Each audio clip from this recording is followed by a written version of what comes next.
the Bowels of Netflix, where your fearless co-hosts Isaac and Larry force each other to watch the worst pieces of shit on Netflix. We will go over every bad edit, all the broken dialogue, all the wooden acting, and laugh along the way, because this is the Bowels of Netflix!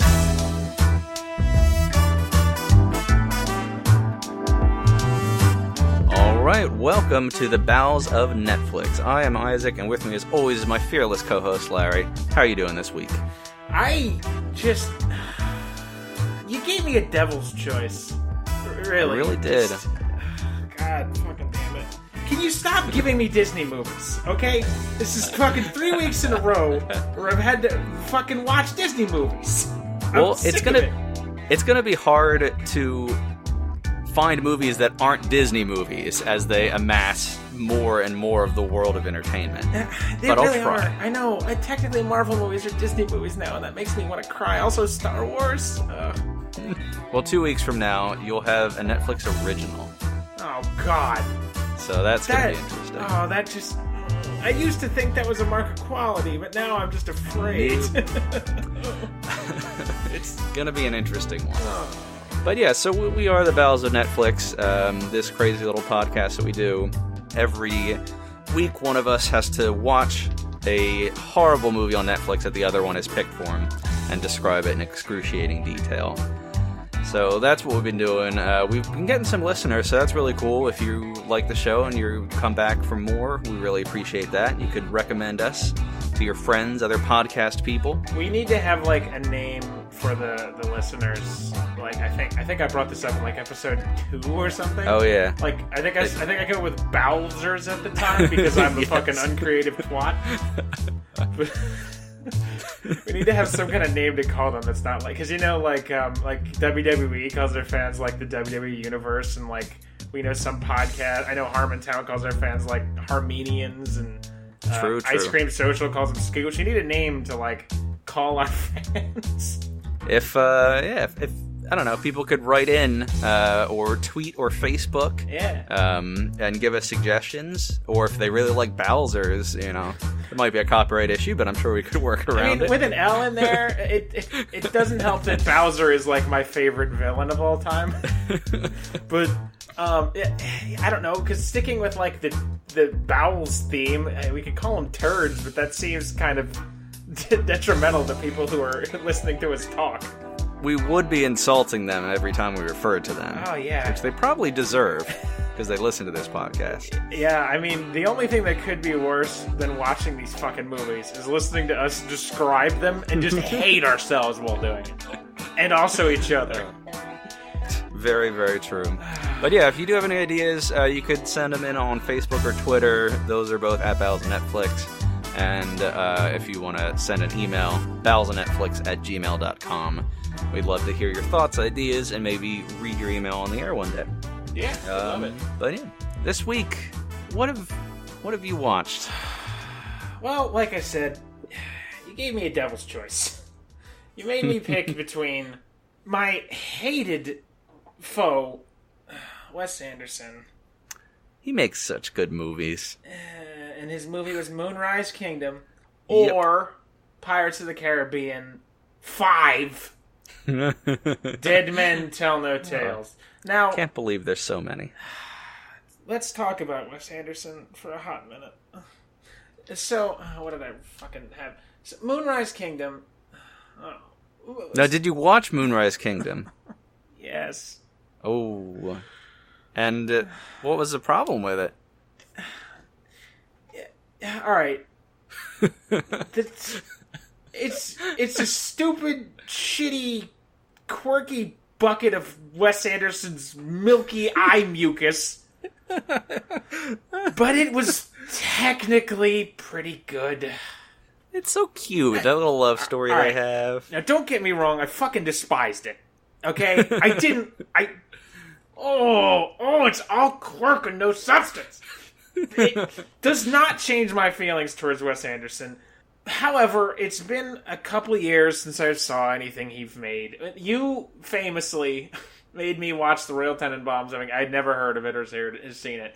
And at the tender age of, what was I, like 21 or something. Something 2021. like that, I think it was Birdsboro. I just hated it. I hated everything about it. It was 90% quirk and 10% more quirk. Now that I'm older and wiser, I can see that it's 90% quirk and 10% actually really excellent writing. But unfortunately, that 10% doesn't really pull it out of the muck enough for me to hate it any less.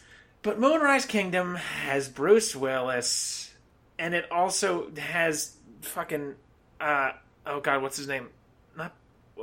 What's his name? Groundhog Day. Bill Murray. Bill Murray. My god, his name left my memory. It's got Bill Murray. Edward Norton's in it. It's got Edward Norton. It's good cast. Technically really good, and it's also it's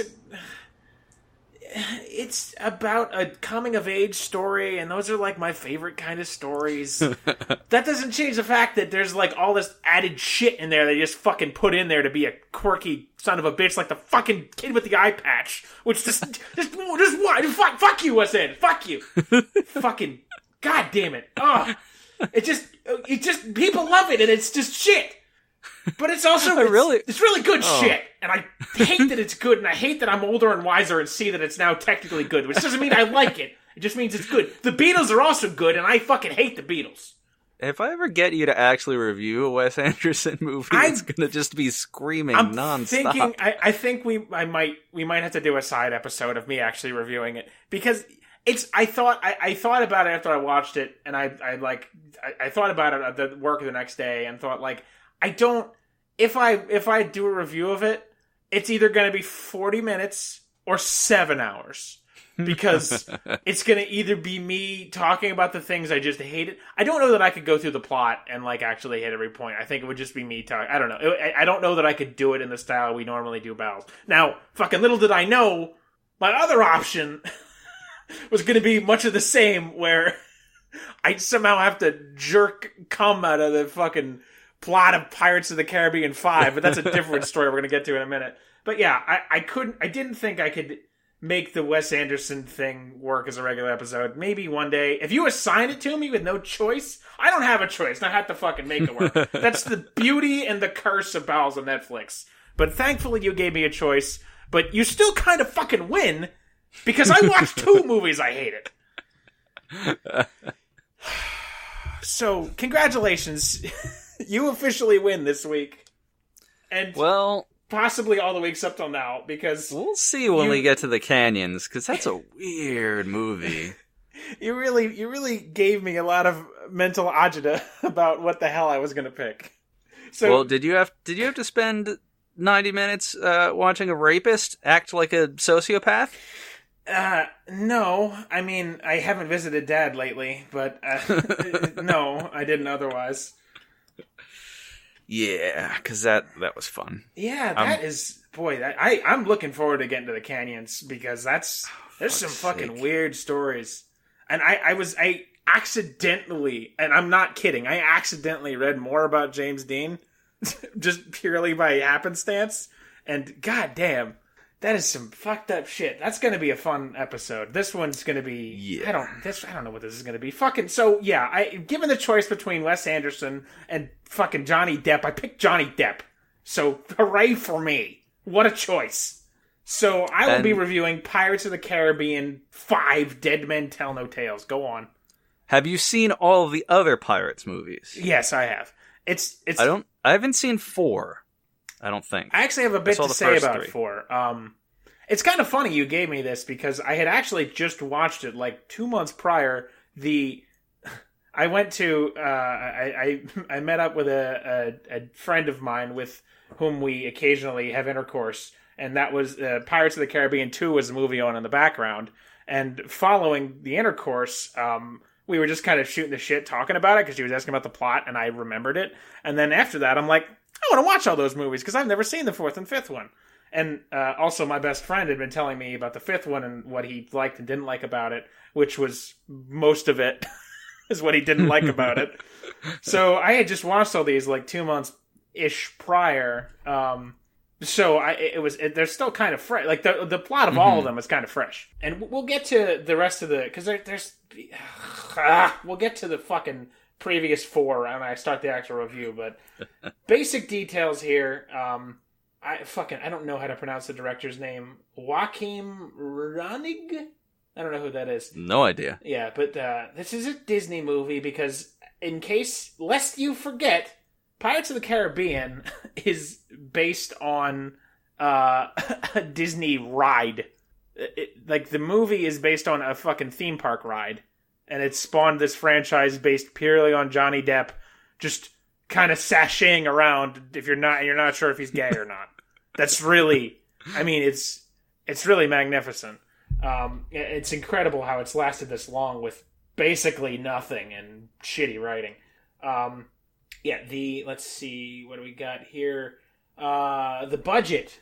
Would you like to make an estimate of the budget? Now, it's an estimated budget on here, but I want you to remember, this is the 5th movie in a franchise that, despite some real stinkers after basically the first one, very successful. Oh, yeah. I'll guess pretty high, $250 million. Wow, holy shit. Okay, the estimated is actually $230 million, so damn. Very impressive. I knew it was going to be huge. Yeah.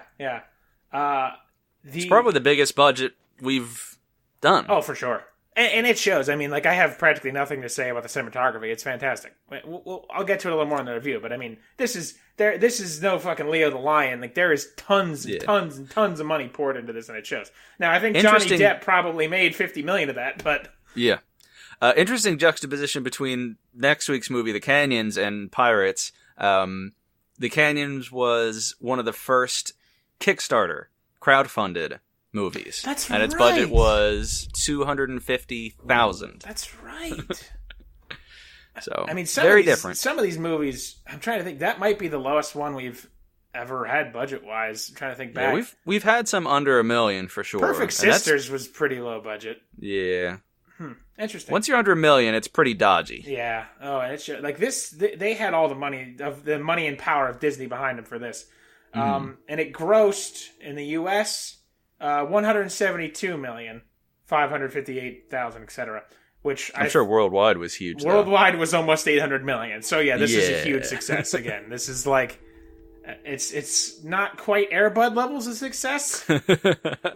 Which, by the way, I hope everyone listened to and enjoyed our bonus episode on Spaghetti de Coco, which was some of the most fun I've had this year.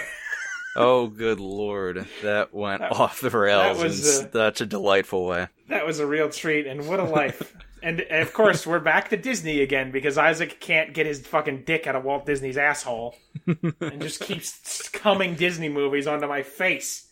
That's the plan. Great.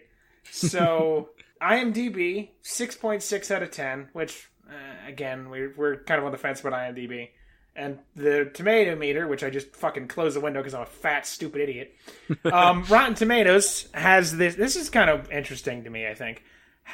I think this kind of works, actually. Critically, tomato meter, 30%. Which, that seems accurate, really. It's not the worst movie in the world, but it's not good. But the audience score is 61%. And I actually think that's fair. Because, like I said, visually...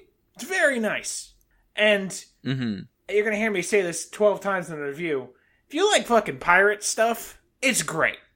You can shut off your brain when they're having badass sword fights. It's great stuff. It's fucking Johnny Depp swinging a sword around while is playing in the background. It's fucking incredible. It's one of those things where it's kind of like when you hear the Star Wars theme, for those fucking nerds like me who grew up with Star Wars being your Bible for 2 years, where it's just it inspires something inside of me where it's oh, this is cool adventure stuff and I'm totally into it. Like the Indiana Jones theme. There's certain things can just, even when they suck, it's still for example, Rogue One, the Star Wars, the first Star Wars spin-off movie, I really didn't like it at all. I don't know if you saw it, Isaac. Yeah, I did. Yeah, I didn't like it at all. But, at the end, I will happily watch stormtroopers shoot at anything. Well, you can put stormtroopers shooting at targets on a TV for 3 hours, and I'll watch it with popcorn. It's just certain things like that, and that's kind of how I feel about some of the Pirates of the Caribbean franchise stuff. So entertaining, but not so good. No. And this one, like, compare this one to the other movies. God, is it fucking trash. So yeah, 30% tomato meter, 61% audience score, and 6.6 out of 10. So basically 66% on IMDb too, which that kind of fits. So keep that in mind as we're going on here. So yeah, let's kind of get into it. Pirates. So for those of you who've been living under a rock, this is, like I said, Pirates of the Caribbean 5. I want to look up when the first movie came out, because it was... 03. 03, thank you, Isaac. So, 2003, this movie kind of comes to me out of nowhere. Where was I at that point in my life? I guess I was 12 or 13 at that point. And this is his movie with Johnny Depp, who's this just kind of weird, sort of, you're not sure if he's gay, pirate. Him and Orlando Bloom and Keira Knightley. And the first movie, for those of you who have not seen it, I don't even want to spoil much of it, because the first movie is like, it's like an 11 out of 10. As far as I'm concerned. Oh, yeah. It's like one of the best adventure movies ever made. Yep. It's phenomenal. That's not even from a nostalgia standpoint. Like, you know what? I was looking on the internet for different stuff about Netflix just for my own fucking personal life, and also to get a glimpse of what's coming ahead that I can give to Isaac and blindside him before he knows about it. but I didn't say that part out loud, so he didn't hear me. It's okay. I'm just talking to you, audience. He turns his headphones off when I talk to you. But the first Pirates of the Caribbean is actually coming onto Netflix in September. And nice. This is August. And I strongly encourage you, if you have never seen it, go see it, because it's seriously, it's like there's pretty much no flaws with it. It's really an outstanding, fantastic movie. And then they fucked up and made 4 more.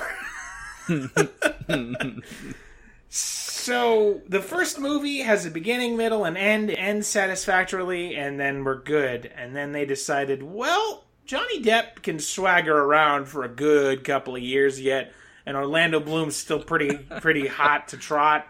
And Keira Knightley, once she gets out of Larry's dreams and wanders back onto set, young Larry and current day Larry hold some long, deep-held sexual fantasies related to Keira Knightley that I won't demean her by describing. But that's surprising, because I think you're pretty alone in that. I don't know of anyone else who thinks she's attractive. Yeah, sure. But yeah, so they made a second one, and then a third one, and then a fourth one, and a fifth one, and they are certainly making a sixth one based on the ending of the fifth one. So, yeah. The second one is okay, because the villain's good, and it's still kind of, there's a lot of, like, they kind of play with the characters a little bit, and they, make flip it. And the third one is, you can tell the third one is where they, things got rough. They realized they only really had enough ideas for 1 1/3 pirate movies, but Disney kept funneling money into it, so they kept making them.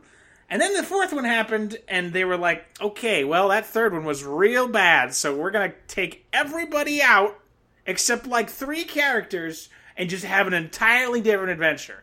And that flopped critically. So then they're like, okay, we're going to go back into the well. We're going to go back into the Orlando Bloom well for the 5th one. We're going to draw on the story of the first 3, which I'll try to give you a fucking overview of the first 4 fucking movies, because you need it to see the 5th one. So if you hate that, thank Isaac. He did this. He made me choose between Pirates of the Caribbean and Wes Anderson. Thank him, because he hates you, okay? Audience, that's what this means, is that he hates you. He hates me, but that's fine. That's the impetus of the show. We're supposed to love you. Isaac hates you. I love you. But I have to subject you to this to prove that how much Isaac hates you. So I apologize to no one. So Jack Sparrow is Johnny Depp. Fucking Jesus Christ, how am I going to even begin to explain this? He's this pirate named Jack Sparrow who's like this swishy, sashaying, sort of like go with the flow, sort of, I do what I want. I'm very kind of effeminate, but also I'm kind of technically a good pirate when I remember that I'm a good pirate. And anyway, he had this ship called the Black Pearl, and his first mate, who's Hector Barbossa, steals it from him, and they use Jack's magic compass, which I'll get into more later, to find cursed Aztec gold. They throw Jack overboard, they steal the gold, and they all get cursed, because the gold's cursed, right? Oh my god, Isaac, I can't do this. I can't do this. So, oh god, I don't know how I'm going to be able to describe this. So, the first movie is about him and Orlando Bloom, who his dad was on that ship and is now dead, and Keira Knightley, who's kind of in love with her. She and Orlando Bloom love each other but don't admit it. And they and Jack had this adventure with the gold and everything, and the villain is his first mate, Captain Barbossa. And at the end of it, Jack and everybody gets together and they trick him and kill him, and that's the end of that. And then everybody goes their separate ways, all happy. Second movie, then there's Davy Jones, who's like basically the Grim Reaper if the Grim Reaper was a fish man.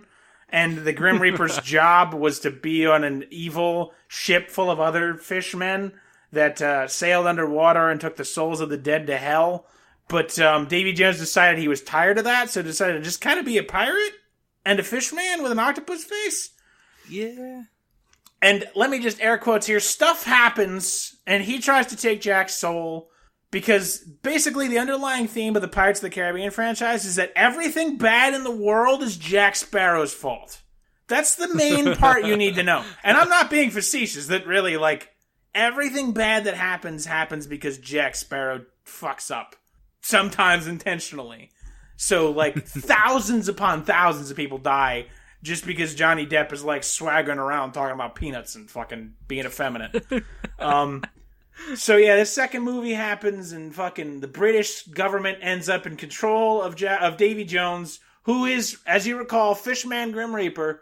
And he's got a ship that's magic, but they have his heart because he gave his heart to some fucking sea goddess.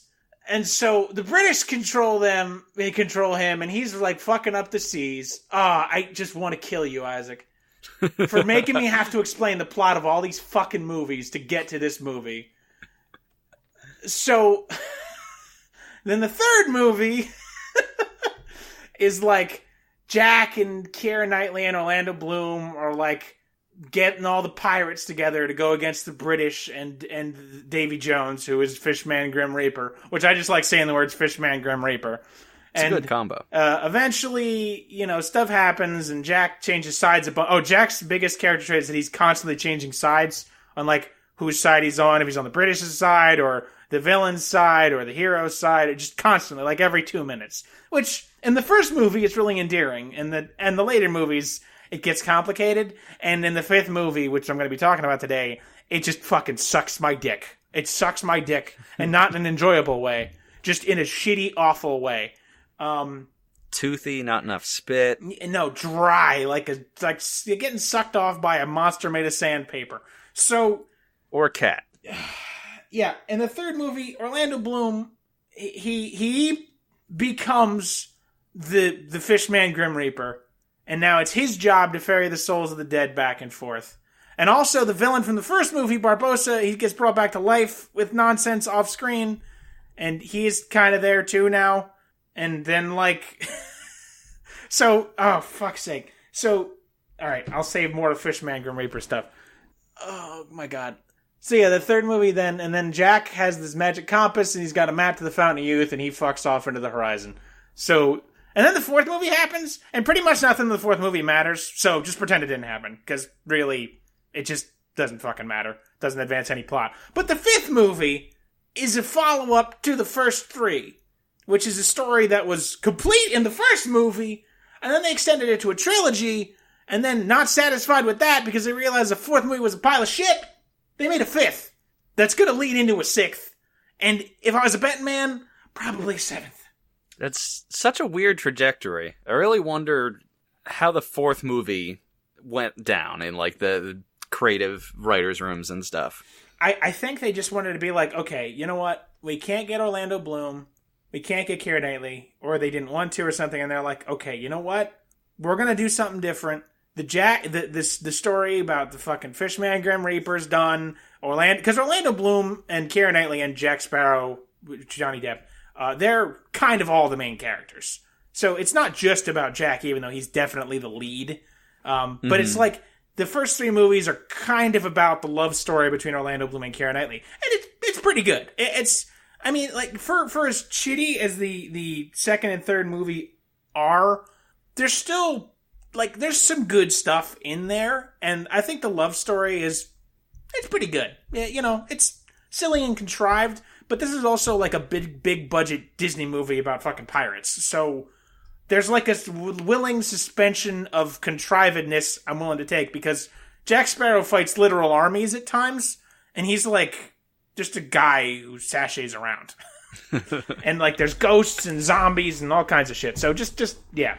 I don't really know, but the fourth movie doesn't matter. Here's the things that matter about the fourth movie. Jack's ship gets put into a bottle and he doesn't have it anymore. It's in his pocket. That's okay. That's the only lasting consequence of that movie. And they fixed that in the fifth movie, so really it just didn't matter. So like I'm so confused. So you said you've seen the first 3, right? Yeah, a long time ago. Okay. So yeah, and the fourth one doesn't matter, and we're just onto the fifth one now. So I hope you got all of that, audience. The quiz will be administered shortly. I'm sorry, I just would say fuck it and let it go, but it's not like Pupstar where I went in blind, because who the fuck else has seen Pupstar besides me?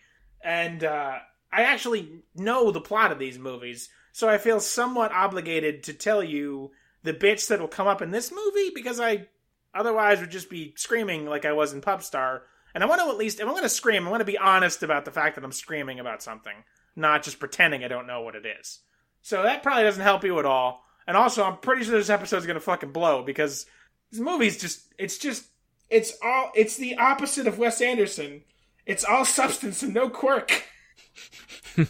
Well, judging from your rage level already, I think it's going to be pretty good. It's just going to be...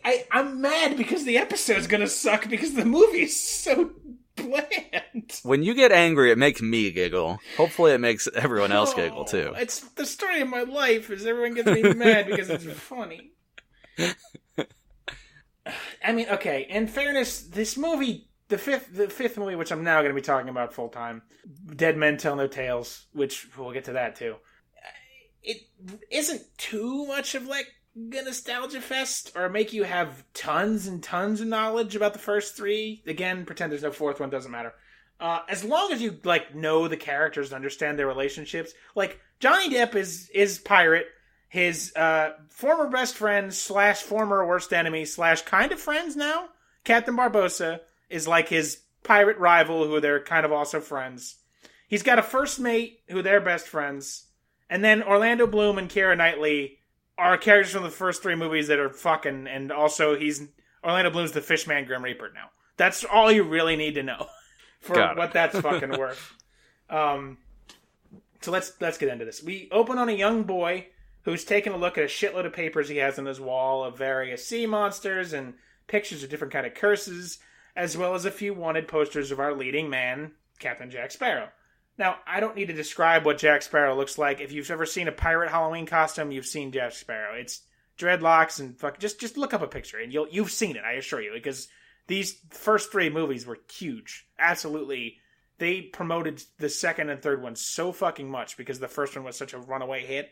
Yeah, you've seen him before.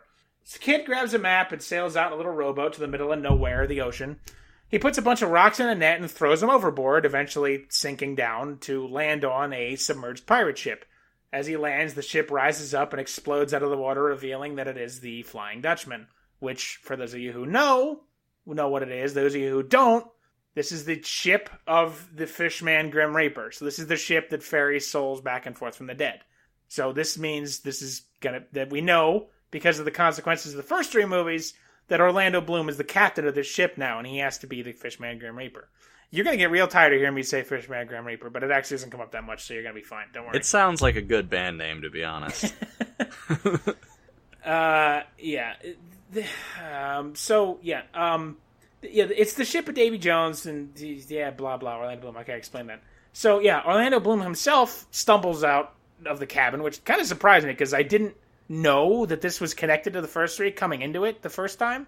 So I was kind of saying, oh shit, they actually got him back. I guess this means that they're doing this again, huh?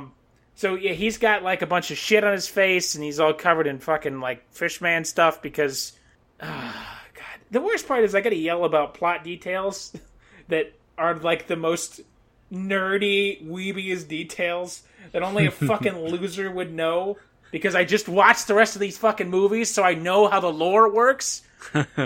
So, like, at the... So the villain of the first three movies is Davy Jones, who's an octopus-faced Grim Reaper fishman. And when Orlando Bloom takes over the job, all the fish monsters become regular humans, but now, just without explaining it, they're all fish monsters again. And I don't like it. And why? And they don't... It's just... He's like... They also never show the crew because they wanted to save that kind of budget for fucking the $10 million they had to pay Orlando to show up for the 4.5 minutes of plot he's in. So yeah, he's... I also forgot that he existed, and then I remember that he was also just in The Hobbit because apparently he makes his living off of these reboots of these movies and franchises that were incredible. Yeah, I never really see him in other stuff, honestly. I mean, I don't really pay attention. I don't know what else he's been in besides Lord of the Rings, The Hobbit, and Pirates of the Caribbean. I'm sure he has a career, but... So he's portraying William Turner as a character from the first movies, blah, blah, blah. He is now the Grim Reaper of the Pirates universe. The deal with him is that once every 10 years, he's allowed to come on land where he can fuck his wife. That's how the boy was born. At the end of the third movie, before he goes off to be the Grim Reaper, he gets to fuck a baby into Keira Knightley, and then 10 years later comes the visitor and the kid. But, anywho... I might take that deal. Yeah, I mean, or you could just live on land and fuck your wife whenever you wanted, but what do I know about being no pirate? But if I get to fuck Keira Knightley once every 10 years, I'm just having to be like... If I could fuck Keira Knightley every 10 years and I had to be the Grim Reaper, yeah, actually, I'll sign up for that. See, there you go. So like a sign-up sheet? Do I have to stab... Okay, so if I follow movie lore, I have to stab Orlando Bloom in his fucking heart, so... No, this is how he gets murdered by someone like Mark David Chapman killing John Lennon. We don't start this. Isaac. Can't go down that road. If our podcast makes a celebrity murder happen, you know we're gonna, live in infamy forever, right? No, stop this. I mean, real talk? I'm kind of okay with that. None of our listeners are allowed to hurt Orlando Bloom. Okay, not Orlando Bloom. He's cool, but, Shake his hand a little too hard if you meet him. Be like, the Bowels sent me. Local podcast fan shot dead at a celebrity signing event. Yeah, alright. So, also, lore notice, again... a big part of the first three movies was that Orlando Bloom's father was a part of this ship of the Grim Reaper, and that his whole bit with trying to free the Grim Reaper curse was to free his father. His father makes no appearances in this movie, even though they were supposed to be partners on this ship together. So, that's... Guess they couldn't get that actor back. Yeah, fuck it. Or he's dead. Fuck it, right? So, yeah. The kid with the rocks and the rowboat calls out to Orlando saying, "Father," because, yeah, it's his son, all right. The kid tells Orlando he promised him he'd find him and free him of his curse. Orlando tells him, let it go. Just let him be cursed and let the ship be cursed and forget all about it. The kid says he found a way to fix his curse. And because it's a fucking Pirates of the Caribbean movie, everyone needs a new MacGuffin. And this MacGuffin is the mystical Trident of Poseidon. So in the Pirates of the Caribbean universe, which is set on Earth, in the Caribbean, or the Caribbean if you're a tool. I actually don't have a preference. You're not a tool. I'm the tool. So Poseidon's real and just exists. But I mean, this franchise already had zombies and fishmen. Right, yeah. A little bit of everything. Yeah, it's fine. But yeah, just, again, a new fucking MacGuffin that will literally solve all their problems they've ever had. No one brought this up before. I understand they didn't write this before, but... Fuck you. Do better. Don't just make a new MacGuffin. Do better. Orlando says that the trident can never be found. So fucking Orlando's been stuck on this ship for like 12 years. He's going ashore twice, wants to fuck his wife and wants to visit his wife and probably fuck her again with a kid in the other room with their like cheap Victorian era 1500s fucking walls. So this kid who hasn't seen his father in his entire life gets to see him for like 2 hours, and he spends the other 20 hours just fucking the shit out of Keira Knightley. And I'm not jealous of anyone in that scenario. So yeah, he's been on the ship for 12 years. He's only on shore twice. And somehow, all he's been doing this entire time is just like being a supernatural Uber, taking fucking dead people from Earth to hell, or I guess, whatever, heaven. I don't fucking know. And somehow he's got the magical knowledge of this other MacGuffin that could have solved every other problem they've ever had, including his own curse. You know what Davy Jones does when he's the Fishman Grim Reaper? He does whatever the fuck he wants. He sails around and just fucking just fucks people up and makes Faustian deals because he's bored. And plays an organ. He's got an organ on his ship. He plays it with his face tentacles. And also, his ship can go underwater. You know what the Trident of Poseidon is? Spoiler, it's fucking underwater. So, just, fuck you. So Orlando's just like, I gotta go back to work, get the fuck off my ship, and then like catapults his son back into his rowboat and is like, see you later, kid. And then he collects his check and he's like, alright, I'll see you when you're filming the last scene. Because he's not in the rest of this movie. 9 years later, we're on some kind of British military ship. We see an older Henry, who is the boy. He's a bilge pumper, which means he's just pumping water out of the bottom of a ship as they take on water as they get shot. So 20 years have passed since the end of the third movie. Pretty much, yeah. It's kind of hard to tell what exactly the timeline is. It's been 5 years since the fourth movie, and the fourth movie, I don't know when that happens, but it's several years after the third movie. So 20, I'd say 20 is about fair. But they're still kind of pretending that Jack Sparrow's pretty young and spry. Yeah. Well, actually, I mean, it's been 15 years. Yeah. Well, I guess it was 14 at the time I filmed this. Still, though. Yeah. I didn't realize it was that long, so that makes sense. Okay. Yeah, I mean, I kind of like when movies keep... And maybe it's been 15 years in the lore. No, it doesn't work. Okay, whatever. Who cares? But it's been around 20 years. So this British ship that Henry's on is in chase of some random pirate. When Henry notices they are sailing directly into the Devil's Triangle, which is a place of some myth among pirates, apparently. He runs up to the captain, ignoring orders to return to his post, and begs the captain to reconsider his plan of chasing the ship into said Devil's Triangle. Now, Devil's Triangle is just basically a big cliff face that's just shaped like a vagina. I'm not disparaging vaginas. I just mean, you just look at it. It's like looking at a Georgia O'Keeffe painting. It's a big rock vagina. And I kind of want to start calling vaginas Devil's Triangles. Ooh. Just because I feel like that's what a really, like, drunken Irish preacher would call his wife's vagina. No knock on the Irish or women. You're all beautiful. You're welcome. But preachers. Preachers could fuck right off, right into the Devil's Triangles. Well, no, that's not. That's where we want to be, Larry. Oh, right. Wait, no, what do you call a little boy's asshole? The Devil's Pork Pie? The Devil's Pork Pie. Oh, my God. That sounds less appealing, which is good. Yeah, I don't want to put my dick in the Devil's Pork Pie. Henry tells the captain he spent his life researching Legends of the Sea and just knows it's going to be a heaping helping of down-home quality trouble. Yeehaw. The captain tries to have him arrested and tears his sleeves, which is like some sign of treason in the British military, which sounds British to me. Henry makes a break for the wheel because I guess he just thought they'd stand politely and wait for him to turn the ship around. So they kick the shit out of him, and they throw him in the brig, promising he's going to hang for treason. And the ship glides into the eerily quiet Devil's Triangle, where they pass the wreckage of the pirate ship they'd been chasing, which was just destroyed in minutes, completely silently. Yeah. They could hand wave it away like fucking pirate magic, which is very similar to Leo the Lion's lion magic, by the way. So I'm going to do the same thing and just say pirate magic. We see them in the foggy mist of the Devil's Triangle. A ruined ship is approaching the British ship at ramming speed. And also ghostly water pirates are running across the water at top speed to stealthily board the military ship and kill all the occupants.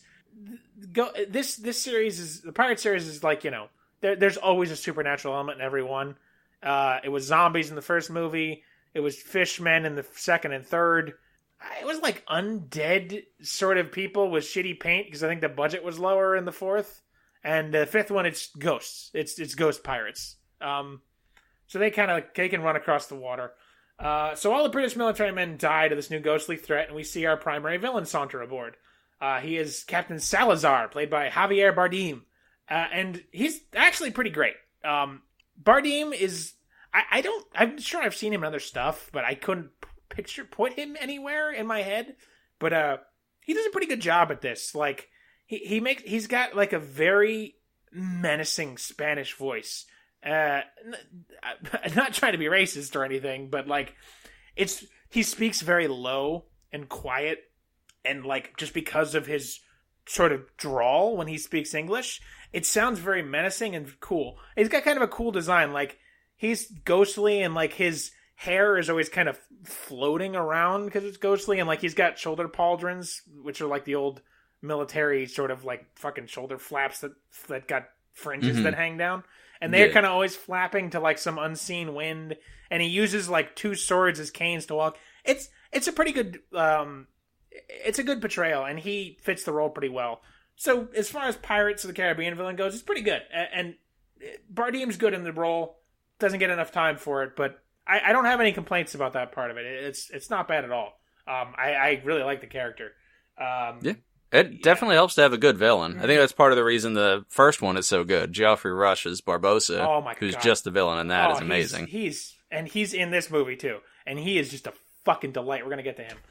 But yeah, like I said before, the motivations of all the villains in pirate movies is never really outstanding, because everything bad that happens in the world is entirely Jack Sparrow's fault. And the villains are always just out for revenge. Always. Every time. The first movie, they're kind of not, but they still sort of are. Oops, I yelled a little bit loud. It's a little late, and I think my neighbors are stomping around.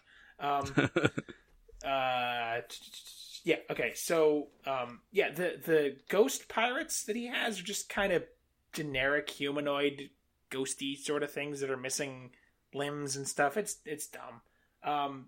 They're kind of just basically ghosts. They don't really have any other weird powers that I know of that I could tell, but except at the end. Actually, no, I wrote that before I remembered what happens in the end. We'll get to that. Yeah, and the supernatural elements of the Pirates movies are always kind of loose on what they can and can't do with their magic. So, basically Ghost is about the best thing I can do. So everyone on this British ship is dead except Henry.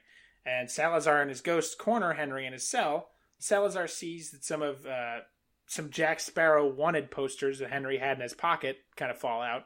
And he tells Henry that Jack Sparrow's compass is the quote-unquote key to escaping the Devil's Triangle. Now, Jack Sparrow's compass is one of the things that's been in every movie. It's been like one of the major plot features. And I actually think it's kind of cool. It's kind of a good device. Like, see, that's one of the problems with this movie, too. There's a lot of things about it I like, even though it's a pile of shit.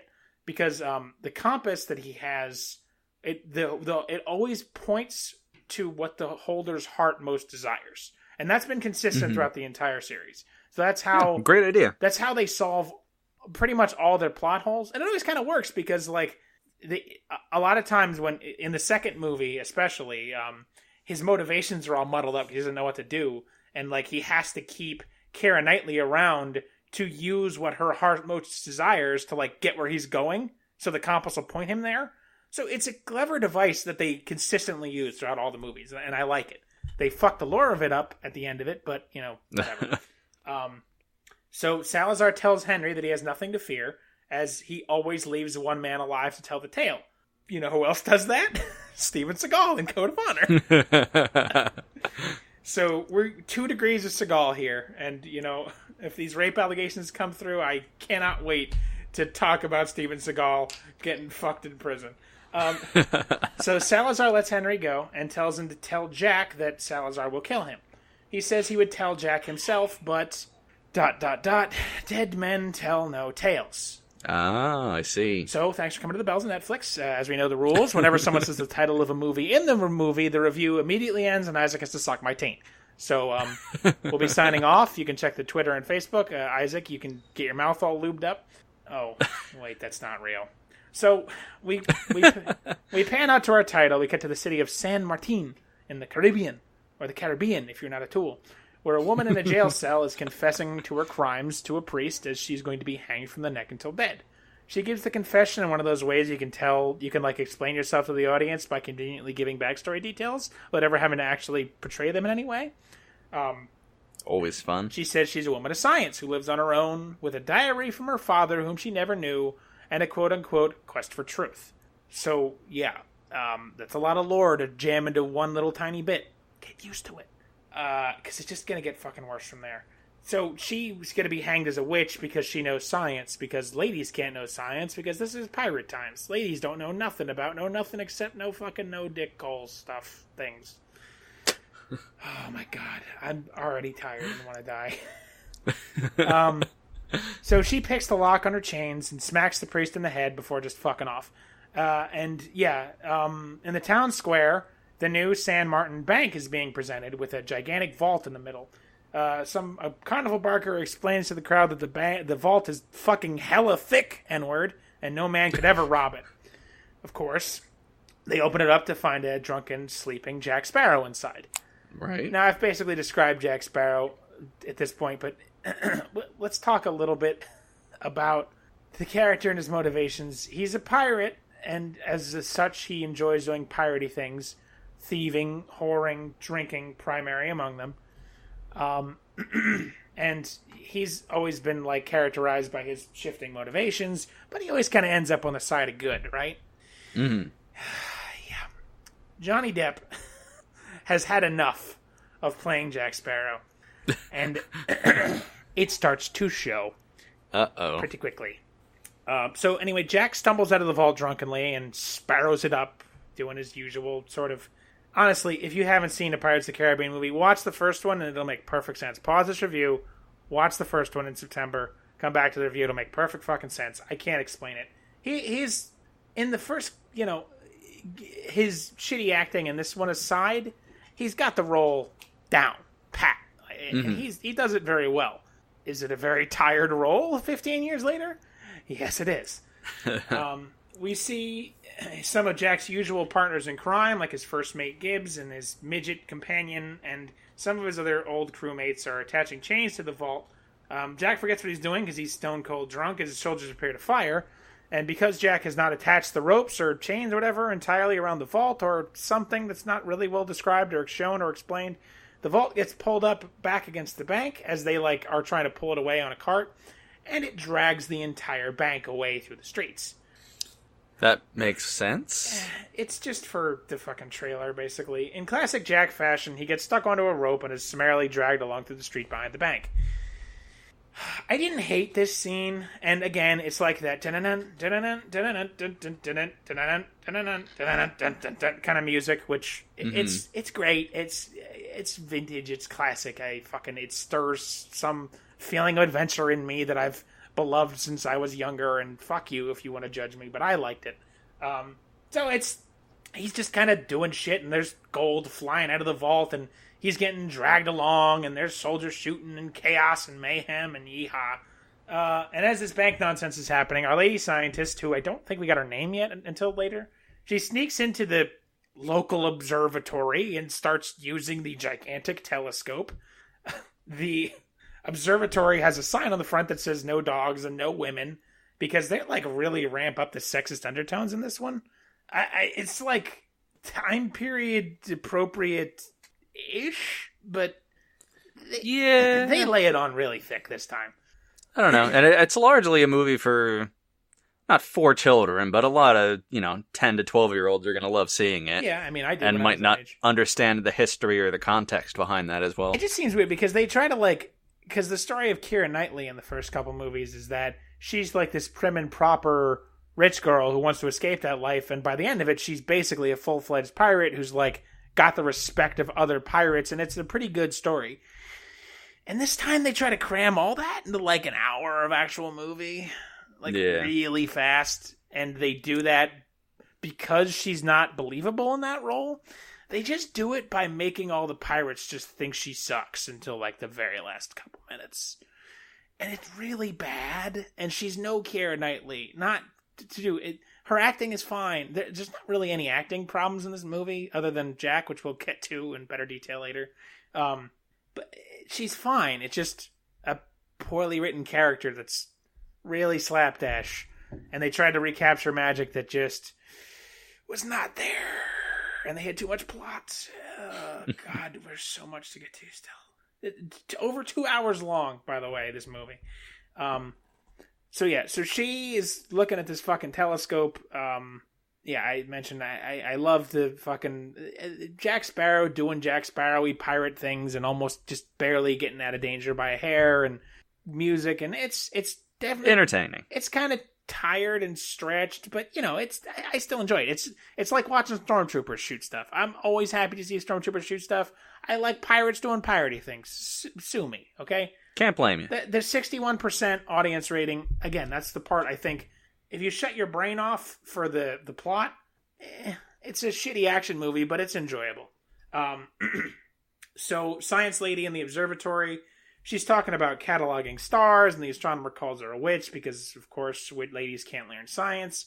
She says there's a blood moon coming, which I don't think blood moons in this universe do what they do in actual life, but we'll get to that shortly. She wants to buy his chronometer when Jack, having fallen off the bank, stumbles in, and as the bank just comes by down a different street, I guess, and just wrecks up the place. So he and Science Lady, he has her in tow for no particular reason. He throws her at the soldiers to help himself escape because, that's what he does. He's an asshole. More action stuff, adventure abounds. Eventually Jack and his crew end up with the stolen vault safely back at Jack's ship, only to find that it is completely empty as they dragged it through the town, wide open, and all the coins and crowns and treasure spilled out. Naturally. We also see that now that after the consequences of the fourth movie, Jack does not have his ship, the Black Pearl, which is a major plot point in all the movies. He has some dinky little piece of crap that's been beached, and his Black Pearl is in a little bottle in his pocket. Again, it's the fifth movie in a fucking franchise. I think Blackbeard might have been the villain of the fourth one. Then he miniaturized the ship, and then they didn't fix it because reasons. It never really makes sense. And that ship in a bottle is basically the only consequence of the last movie to actually stick. And it really, considering they retcon a lot of shit in this movie, you could have just had him have his fucking ship. But I guess he had to be down on his luck for the plot to make sense, even though it still doesn't make sense. So his crew, including his perennial first mate Gibbs, who is the only other character to be in every movie, finally abandons him. We see Henry from before has arrived in San Martin, where he got out of the Devil's Triangle. I guess just doggy paddled his fucking way to an island many leagues away. And after a tongue lashing from a soldier, is met up by Science Lady, who is now for some reason posing as a nurse, and never really gives a reason why she's posing as a nurse. She overhears him say something about the Trident of Poseidon, and they have a little back and forth jabber about more MacGuffins, like the map that no man can read, which is a thing they never talked about before, and they just... Can only women read it? Well, that's the gag, is that she can read it. But it's actually not, that's not the actual answer, that's just the gag they use. And they keep it called that because they could keep using that gag and not have to write more jokes. Sounds great. Yeah. Oh, man. We'll get to what the map actually is.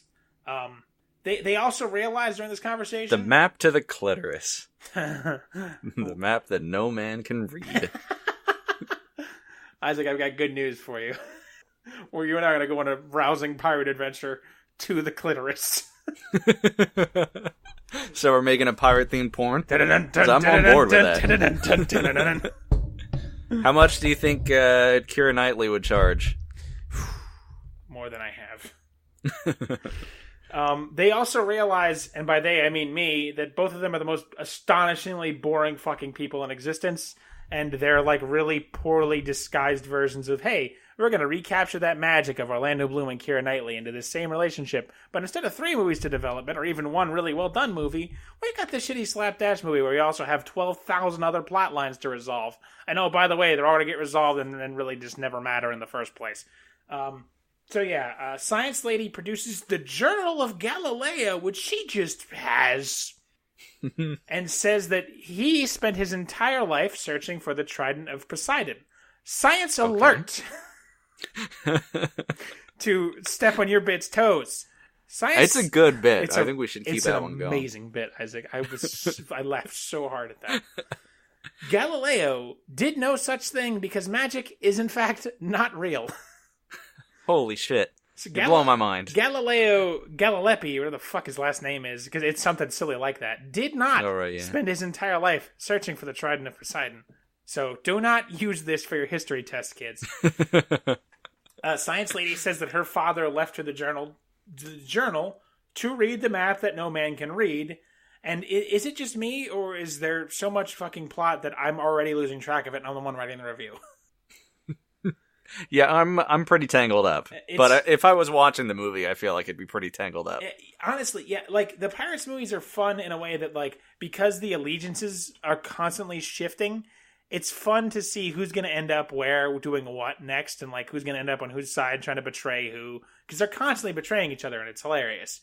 But, no, this one just belayed all that and just turned it into we got a lot of shit to get through, because this sixth movie is going to be off the chain. So, yeah. Okay. Yeah, they got a lot of useless dialogue. Always there's fucking characters that don't matter, that really just MacGuffin more shit up and just muddy the plot even more, and maps and curses and all this other shit they didn't know about before, even though this Trident of Poseidon literally could have solved the entire plot of all four movies, and no one even brings it up as like an option of what to do at any point if it supposedly exists. Yeah, I know. Obviously, the writers didn't fucking write that because it's a hacky contrived the spice must flow plot device. But come on, man. just try. I just want you to try. So, anyway, we learn that Science Lady's name is Karina Smith. Some soldiers chase her off, but she tries to escape, but she gets captured anyway. But Henry escapes in the meanwhile. So we cut back to sad, wandering Jack, who now has no crew, no money, and a terrible ship. And he drunkenly falls into a bunch of pig slop before stumbling into a bar, where we see that his wanted poster has changed from a massive bounty all the way down to a single pound. I actually had to fart when that was on screen, and I tried to fart the womp, womp, womp noise the filmmakers surely wanted to insert to keep it as close to the original thought as possible. Because it's really... How close did you get? I got 2 womps. Oh, that's not bad. Yeah, I'm a celebrated farter, unfortunately. So, desperate for a drink, Jack trades the only thing, the value he has, his magic compass. His magic compass, his compass, which is magic. His magic compass, which is a thing made of magic that he trades for a jar of rum. His compass is magic and the rum is just rum. It's a magic compass that they've solved all their problems with, and not just but by that I mean every character in the plot, but I mean he, because he solves all his problem with that magic compass, and then he trades his magic compass for rum. But we know how much he hates it when the rum's gone. Don't you fucking start. And this, although never before being established, because he gives up his compass a lot in the first 4 movies to other people who need it all the time, opens up the Devil's Triangle and frees our villain, Captain Salazar. Apparently, it's willingness to give the compass away, to, like, quote-unquote, betray it, is what frees Salazar and his crew of ghosts from the Devil's Vagina to wreak havoc on the world, which they proceed to go and do, seeking out Jack for his whatever transgression he committed, which we'll surely find out about. So Jack wanders into the street then, is arrested by redcoats, while Henry watches from the bushes. So we cut to a ship out at sea that gets attacked and destroyed by Salazar. And Salazar's ship's gimmick is that it's like a big skeletal ship that, like, rises up on basically ship haunches and opens up and just basically eats other ships. Okay. It's really freaking dumb, but it looks kind of cool, honestly. I'm a bit of a sucker for pirate stuff, and I'm a D&D nerd, so watching, like, a ship rise up on its fucking haunches and eat another ship, yeah, it's stupid, but I thought it was. I'm pretty willing to let stupid design choices go for the rule of cool, and that's pretty awesome. I liked it. Although I am now going to call the ship the Very Hungry Caterpillar because that's what it looks like. Back in jail, there's the Blood Moon that Karina mentioned earlier is now happening, and in this universe, the Blood Moon makes the whole world red. Is that how blood moons work in regular life? No, I think the moon just looks a little red. Okay, yeah, I think that's how video games work. And apparently that's how this Pirates universe works. Fair enough. So she used her on Galileo's journal has a red gem crammed onto it, a ruby crammed onto it, and that starts to glow. So she uses it to read the cover of the journal like it's the fucking map of Smaug from The Hobbit, like there are moon letters here, basically. She, like, shines the light of the ruby onto the journal, and then it says some fucking bullshit about where she needs to go next, which doesn't matter. It really doesn't fucking matter, because she's going to use stars anyway. And again, like, movie, you can slow the fuck down and spread out the plot and actually give us more establishment instead of just cramming all this plot into these tiny bits where I'm still trying to figure out what the fuck is happening here. Who is she? Why do I care about Science Lady? What is she talking about? What is the Trident sign? What is all this shit they're throwing at us just immediately? Like, you have 2 more hours of fucking sword fighting and adventure you can do and still put plot in. So, Henry sneaks into the jail looking for Jack. He finds Jack and is disappointed, like all men are, that Jack is a shambling mess, which that's just how everyone in the series finds Jack, is that they always find out that he's this dumbass idiot who has terrible plans, but they always find out that he's far cleverer than he looks and always manages to get out of it through either luck or just being a good pirate. I don't know what else to tell you here. It's like, and it's the same sort of stuff they always do with him. It's not as bad as Kronk's New Groove was, where it's basically just like, we have the same exact jokes, and you laughed at those jokes once, so we're just going to say them again, and I hope you still laugh. They, like, do the same sort of jokes and hit the same story beats, but just tweak them a little bit. So it still sucks. Not as bad as Kronk, but still pretty shit. It's just all stretched and worn out. It just doesn't work. And the next bit kind of made me chuckle. Henry introduces himself as the son of Orlando Bloom and Keira Knightley, who were the deuteragonists of the first 3 films. And Jack says, "Ugh, you're the demon spawn of them two. Hey, does Mommy ever ask about me? Does she call my name in her sleep?" Which I'm pretty sure I've called Keira Knightley's name in my sleep, so I can relate. I mean, it was an chuckle, but it was a chuckle nonetheless. So Henry tells Jack he has a plan to help free Orlando Bloom and help Jack become the ruler of the seas once again. Jack doesn't seem super interested until Salazar mentions that... Henry mentions that Salazar is coming for him. Jack kind of says, no, Salazar's dead, there's no worries. And here I need to touch briefly on Jack's character now compared to Jack's character before. So in the first movie, and I'm not going to go through a ton of lore here, I just want to talk about the character himself. The first movie, Jack's entire character is based on him, like, he's still the sort of swishy, sort of weirdo, changing sides, I do what I want, but I still get everybody what they want, except the villains kind of way. But he has, like, a determined goal in mind in the first movie, where he was, he wanted to get revenge on Barbossa, who stole his ship with the Black Pearl, which is a very good ship. And he loved that ship. And, like, he's been saving a bullet for Barbossa for 10 years. And it's a really good character moment when he finally gets to shoot him and kill him with the bullet. And, like, he has this goal in mind, and he's not single-minded in pursuit of it. He still does piratey stuff along the way, but he has, like, things he cares about. And in the second and third movies, we actually find out how he became a pirate, which is in a deleted scene, which I think is really unfair, because I think it's actually really good. But Jack was a pirate because, like, the British villain in the second and third movie, who was controlling the Fishman Grim Reaper, he was the one who made Jack a pirate because Jack was a smuggler, and he tried to get Jack to take slaves, and Jack refused, and let the slaves go, and then burned the ship so that they couldn't use it anymore. It was his ship, and he burned it and sent it to the bottom of the sea. And it's like this big sort of thing where he's just like, "Hey, people aren't cargo. I'm not that kind of guy." And it just he had like this sort of where he was still kind of a rascal. He wasn't like, because kind of like Han. He's kind of like a more rascally version of Han Solo. Han Solo is a definite hero, but he's still kind of like a scoundrel and like, I'm just here for money. Jack Sparrow's more of that than he is heroic, but he's still like underline, still like a good guy. And he like at the end of the third, like the trilogy of the first 3 movies, he sacrifices eternal life to save Orlando Bloom, who they've like on and off been friends and foes the entire 3 movies, because like he wants to be a good person ultimately and doesn't want to like let this guy die and like Keira Knightley be sad because he's trying to be a good dude. Now he's just an asshole.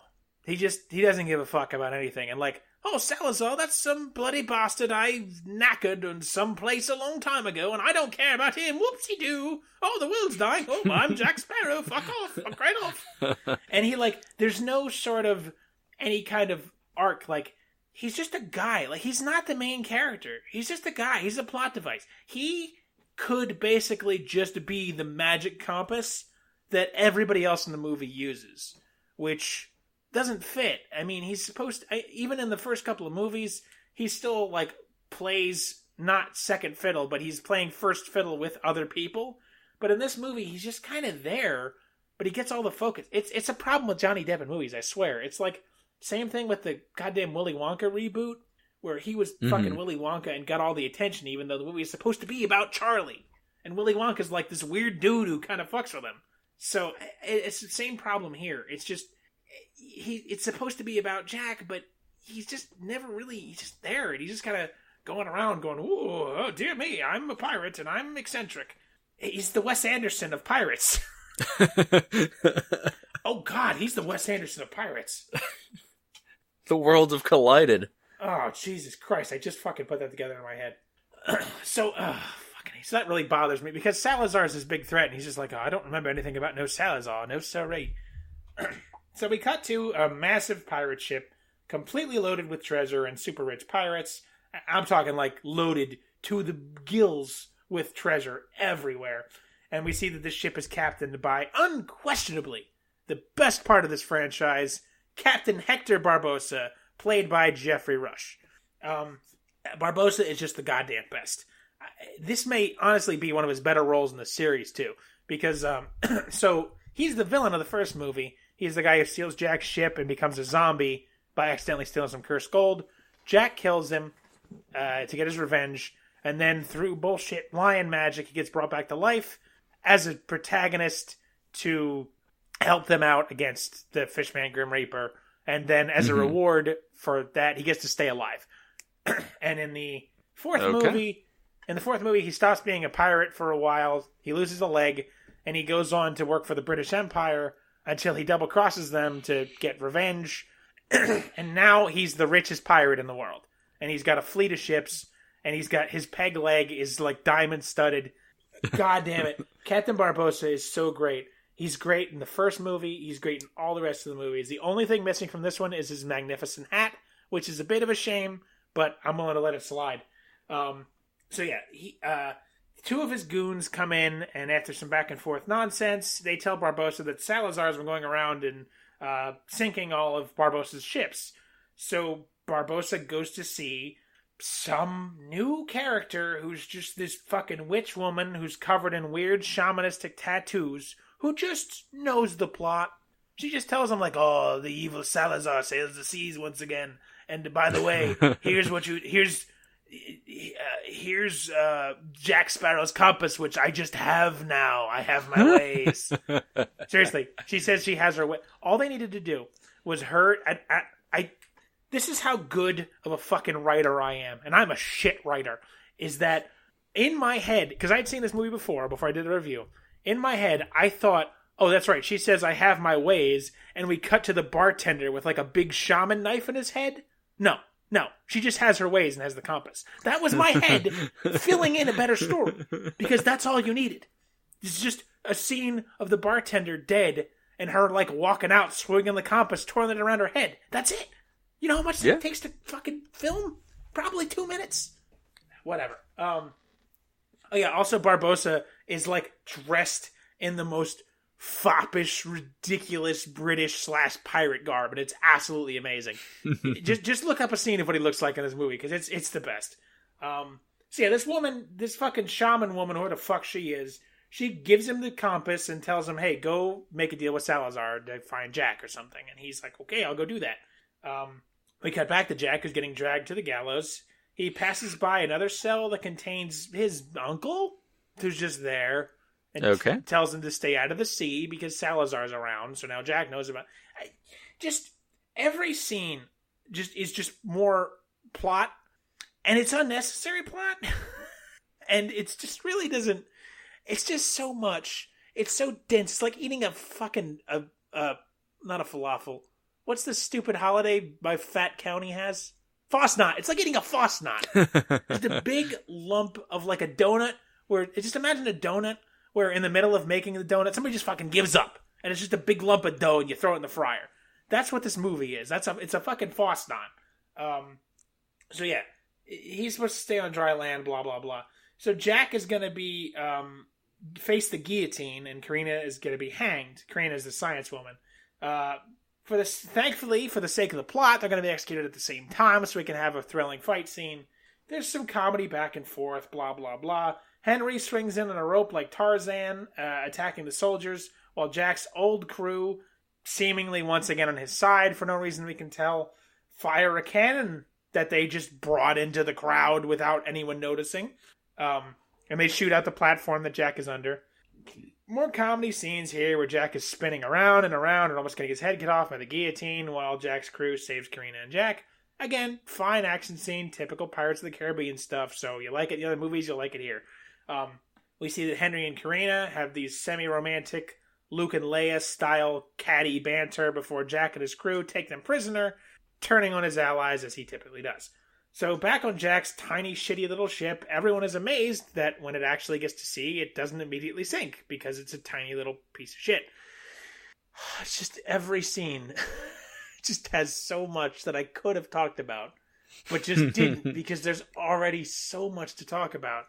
And it's just not interesting stuff. So, meanwhile, Barbossa is choosing to meet face-to-face with Salazar, sailing straight towards him in order to parley with him.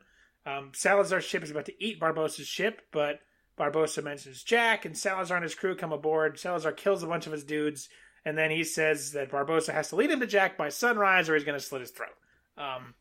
Yay. Yeah, and Barbossa has the compass, so he thinks he can do it.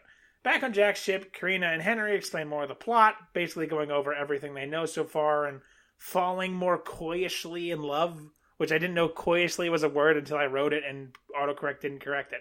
It's always a good feeling. Yeah. Jack tries to get Karina to show him the map, blah, blah, blah. There's some nonsense here where he throws Henry overboard to get her to talk, but instead he doesn't actually. He just tricks her because he sees that she's finna trying to fuck him up in his pirate hole. I don't know. Half of my jokes are just me saying the word that's most associated with the movie, and then the word hole. Or just dick hole. I say the word dick hole more times than any person probably ever thinks about their own dick hole. Unless you're a lady and don't have a dick hole. A lot of people think about their dick holes a lot. Do you? There's really? people who sound. No, I can't. I can't start talking about sounding. So, yeah, she explains to them that the map that no man can read is not because a woman can read it. It's because it's an astrological map and she has to read it in the stars. Because that's a thing. So that she has plot significance now because she has no character otherwise. Except a slipshod love story and the fact that she can read a telescope. So, well, at least everything makes sense. Yeah. So, the English soldiers on land that come up to the tattooed-up shaman woman who Barbossa was seeing earlier, since she just knows the plot, because I think her power in the movie is that they gave her the script. Because she just tells them where to go. Even though that's the plot of the first hour and 20 minutes of this movie is they gotta use Karina to show them where to go. But she's just like, oh, hey, British soldiers, go here. You'll find them there. And they do? For fuck's sake. So, why? Who is she? Why does she not more of a character? Feels like she should be? I don't know. Okay, so, back on Jack's ship, Henry tries to threaten Jack into helping him, even though Jack is already technically helping him. Before it devolves into the talking about the burgeoning romance that I'm choosing to willfully ignore because it's terrible. I could talk about it and complain about it, but like I said, there's so much fucking Fosnot to shove down your throats, and I do this because I love you and Isaac hates you. Please remember that. that I'm going to ignore the love story because it really doesn't matter. Their deal is they both searched their entire lives for their fathers. Henry's been searching for Orlando Bloom, and Karina has been searching for her father, who yet is to be unnamed. But anyone with a brain can see that it's probably somebody who's already in the fucking movie, so really small pool to pick from. Barbossa and his crew are now aboard Salazar's ship, which, like I said, the very hungry caterpillar. Barbossa's allotted time is about to run out, but he tries to weasel out and get Salazar to tell him the story of what happened with Jack. So Salazar explains via flashback that he was once a world-renowned pirate hunter, one of the greatest Spanish admirals to ever sail the seas. Again, all this, and nobody's ever fucking talked about it till now, but hey, sure, whatever. Fucking shitty plot. Excellence in writing, BET 2012, Marlon Wayans. He, at the end of his career, he defeats a coalition of pirates who banded together to defeat him. A coalition of pirates banded together to defeat him. Last time there was fuck it. Stop talking about the movies, you stupid fat idiot. On one of these ships that Salazar defeated was a young Jack Sparrow, who, during the battle, sees his captain is killed by one of Salazar's cannons. The captain of said ship holds the compass, explaining to Jack what it is, what it does, and warns him never to betray it. Lore alert. In the first 3 movies, Jack is given the compass by the goddess Calypso, who is a major character in the second and third movie, and it plays a very important part in that.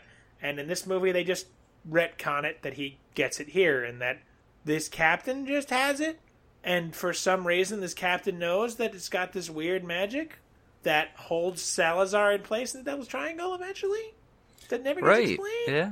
Even though the compass has a defined purpose before, that doesn't have anything to do with Captain Salazar. It doesn't really make any sense, Isaac. Oh my. So Jack, who is now the owner of the compass, and by the way, young Jack Sparrow is just played by a heavily CGI Johnny Depp, and it's incredibly unsettling. It's really, I saw that in the preview on Netflix. Yeah, no, it's weird looking. It's not good, and it's just him not disguising his voice either. It's like I don't know, I didn't like it at all. How much screen time does he get? This flashback's like 5 minutes long. Okay, that's still more than I would have thought. Yeah, it's more than it needed to be. Jack taunts Salazar into chasing him, pulling off some very Jack-esque maneuver where he, like, they're going towards the Devil's Triangle, and as he's about to go in, he uses like a trick to hook the anchor around so the ship does like a 90-degree turn. You know how you ever see the first Tim Burton Batman movie? How he like uses the fucking wire to make the Batmobile turn around? He does that, but in a boat. And since Salazar's ship is too big, they can't get out of the way, and they sail into the Devil's Triangle. And what was it? Yeah, it becomes trapped and gets all cursed up to make them ghosts, apparently, and also explodes. Okay. Which is why it's a big skeleton of a ship and becomes a very hungry caterpillar.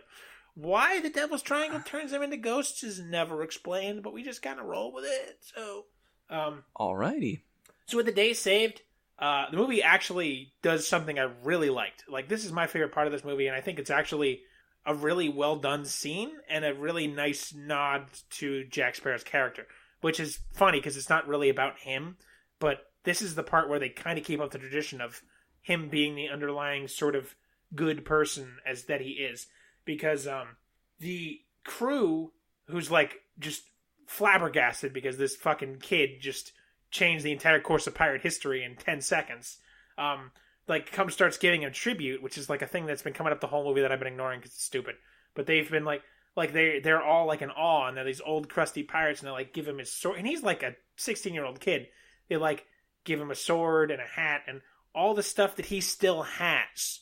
And it's like the bits he keeps tied in his hair and like the jacket he wears and the hat. Because like throughout these movies, Jack is always super protective of his effects, as he calls them. And like, it's a big plot. Like he'll like do the Indiana Jones thing to go out of his way for his hat, or like keep his gun with a one bullet loaded for 10 years so he can shoot Barbossa in his stupid betraying face.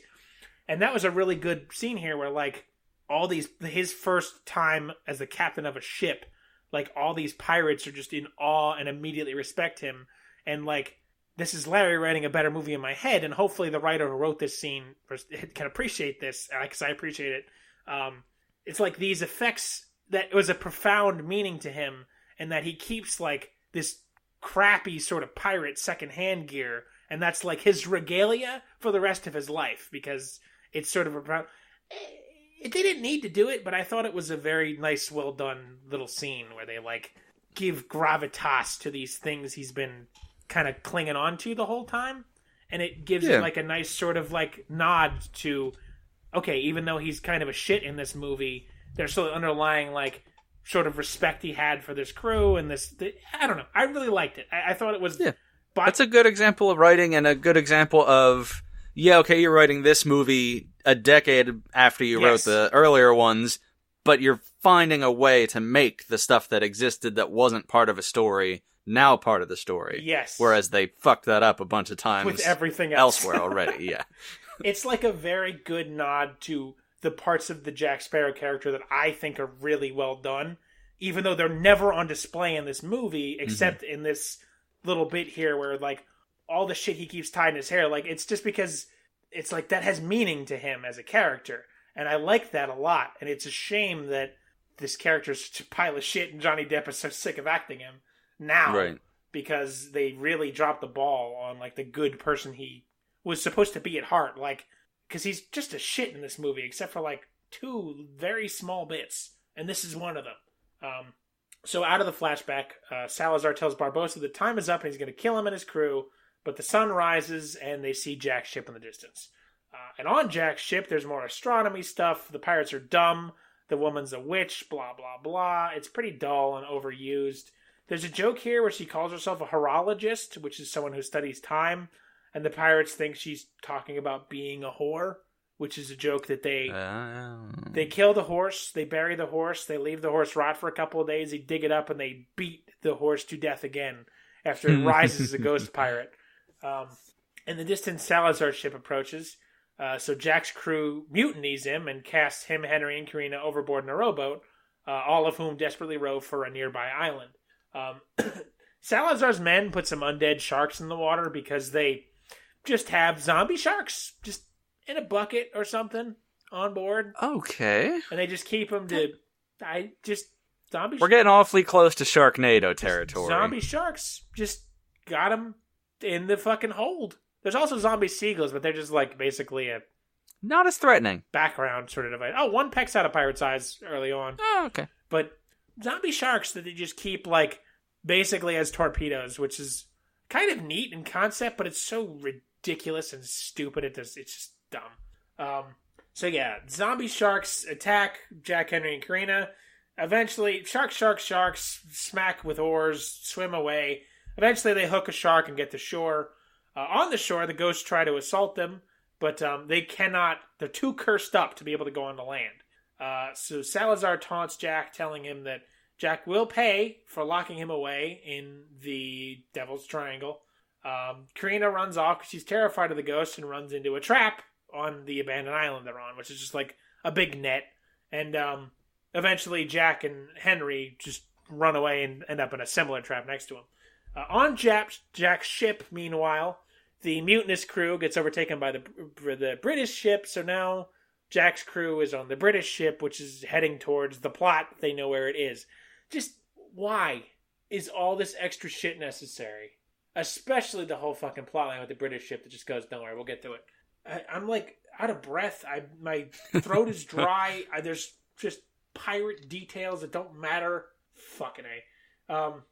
So there's some more stuff with Salazar and Barbossa. Again, these parts are good because Salazar and Barbossa, Jeffrey Rush and Javier Bardem are good actors, and they're good in these roles. So the acting's good, and it's Barbossa being Barbossa, and it's Salazar being really villainous and crazy, and it works. I liked it. It's fine. Again, like $230 million budget. There's a lot of stuff. It's mostly the writing that's bad. Everything else is pretty ship-shape for the most part, except with the writing being like 80% of the movie. Oh, it's pretty rough. So there's some fucking nonsense on this island. One of Jack's shipmates wants him to marry his fat, ugly sister because of some fucking reason. I'm skipping it. Barbossa shows up and rescues Jack from this dreadfully long and pointless wedding scene that means nothing. And instead of keeping up his deal with Salazar to bring Jack to Salazar for revenge, Barbossa decides he wants to get revenge of his own and find the Trident of Poseidon for sinking his ships and killing his men and knocking him off the throne as King of the Seas, which Barbossa basically was. So now, once again, he and Jack will need to be unlikely allies in the face of unquestionable danger, which is something that I love.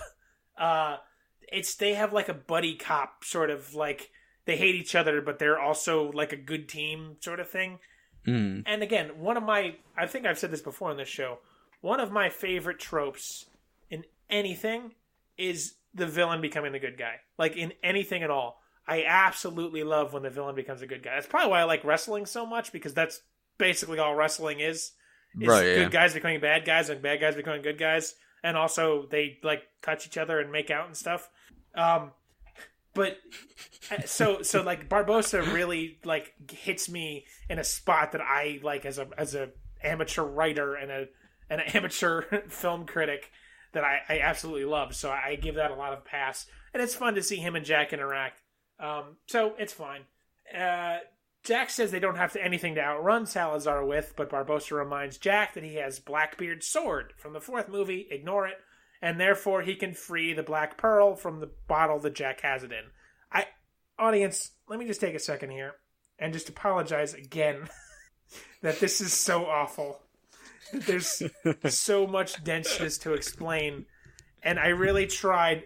We also did not have a ton of time this week for either of us to prepare because of some life circumstances. So I wasn't able to give this the polish I would have liked. So there's some extraneous details, which I truly apologize.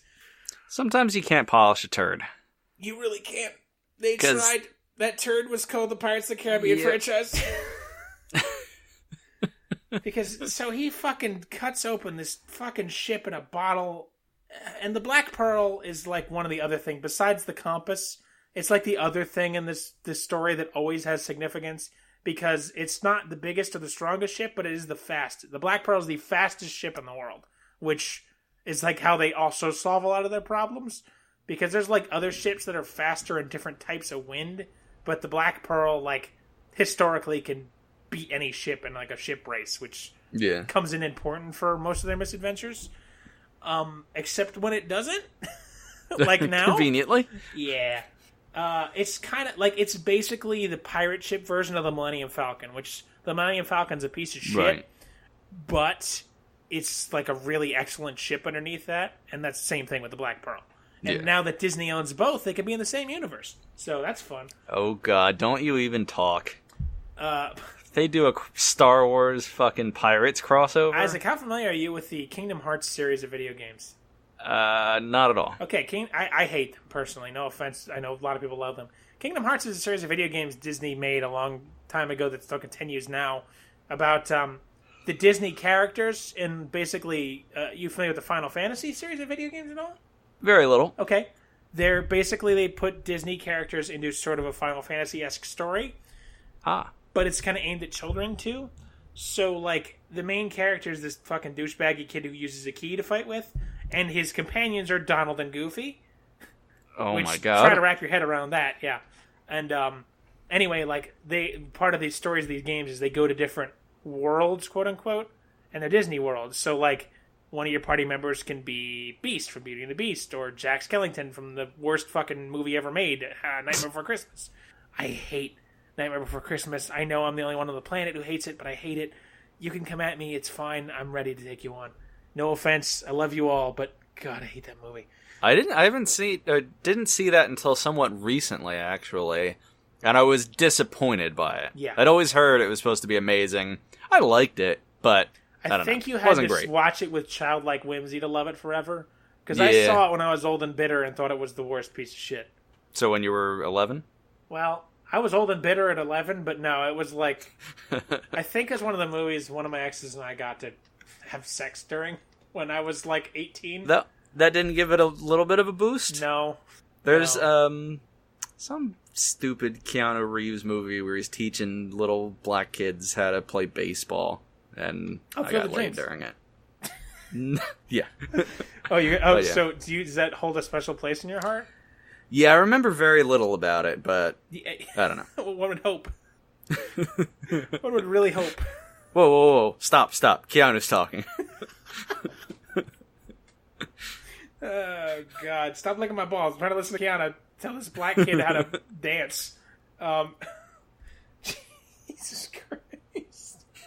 So, yeah. Anyway, oh, God, I got even more off track of being off track. So, yeah, there's, like, the fucking... In this Kingdom Hearts games, you can be like Mickey, Donald, Goofy, and then like Beauty and the Beast, and now they've added Captain Jack Sparrow, and they've also added Star Wars. Jesus! So that's a crossover that could very much happen, Isaac. Oh man! And you know what else they own? Marvel. They also own Marvel. Get used to watching Disney movies, Larry. By the way, this is something you and I. I was going to talk to you about this off the air. Disney is making a competitor to Netflix, and they are trying hard. Like, they are coming at them hard. So, in a couple of years, this show might end up being called, like, the Bowels of Disflix, or whatever the fuck they end up calling their shitty, money-grubbing company. Disney's a shit company. They do a lot of good work, but they're rough sometimes, man. Mm-hmm. But, anywho, yeah. So, yeah... Where was I? Oh, right. Okay, so the Black Pearl. Jesus Christ. Millennium Falcon, Black Pearl. So they're escaping on the Black Pearl now from the British ship and Salazar's ship. Barbossa lets Karina take the wheel to lead them to the Trident using her astronomy magic. And Jack's crew on the British ship uses a toenail they rip off a dude to pick a lock and steal a rowboat, making their way to the Black Pearl. What? Also recall the Black Pearl's the fastest ship in the world, and they catch up to it in a rowboat. That makes a lot of sense, too. Plot hole much? Yeah. Also, it's here... Clearly, they're setting up for the Sick movie, which we'll see very clearly as we get to the end bits of this plot. And this is when I realized this, I'm like, oh God, this is why they didn't want to do another trilogy of movies like this. So they compacted like 3 movies worth of romance and all this plot into one movie. Because the next movie is going to be back to the original cast with like Orlando Bloom and Keira Knightley. Spoilers, we're getting back to that. So okay, that really makes Pirates 5 just suffer so much because it's like... It's just a stepping stone to get to that. It's like taking the Ben Franklin Bridge to get from New York to New Jersey. Or, Philadelphia to New Jersey. You're going from one pile of shit to the other, and in the middle, there's just this fucking long, emptyless, featureless fucking bridge. When you look at other bridges, then they're like, oh man, that's so good. Look at that bridge. There's Terminator 2 Judgment Day bridge over there. There's the Empire Strikes Back bridge over there. Where the fuck are you? Oh, I'm on the Dead Men Tell No Tales bridge. It's featureless and long and heavy and full of plot that doesn't go anywhere and gets resolved in a way that's unsatisfying. On the Black Pearl, Henry and Karina are flirting. Henry fucks off, assumably to masturbate furiously in the hold of the ship. Karina's looking at Galileo's journal. Let's not forget, science alert, Galileo is a character in this movie who sought the Trident of Poseidon and not did any of the actual science he did in real life. Barbossa sidles up and he asks her where she got the journal and explains the story about how her father... she explains the story about how her father gave it to her. He tells her dad must have been a thief because he recognizes it. It was on the hold of an Italian cargo ship because he recognizes the gigantic ruby on the front of it. She slaps him and says, there's no way my father could be a pirate, which tells me, oh, okay, Barbossa's her father. And that is in fact the case, as Barbossa is indeed her father. Barbossa and Jack kind of banter back and forth about this for a while, and we see some humanity from Barbossa we don't usually get. Again, Jeffrey Rush does a great job. Barbossa's a well-done character, well-written, everything about him's good. And we kind of see, because usually he's, like, even when he was on the good side for most of these movies, he's still, like, a bastard and a villain, and he, like, doesn't give a shit because he's a prick. But, like, we kind of get to see a little bit more humanity side of him here, and I hope they don't ruin that by killing him off at the end of this movie. How old is Science Girl? Oh, she's like in her early 20s. But yes, when did he father her? Because he was a ghost. Okay. He and Jack were, like, actually friends before the first movie, right? And they were on a crew together because Jack mentions, like, he mentioned, because he figures it out too, and he's like, oh, hey, I remember when you fucked her mother, because we knew her mother, and you, like, stopped being a pirate for a little bit to go, like, be a dad, but then the mother dies. So, God, fucking Christ. So it was before he ever got turned into a ghost. All right, so after Jack, as a kid, traps, you asked for this.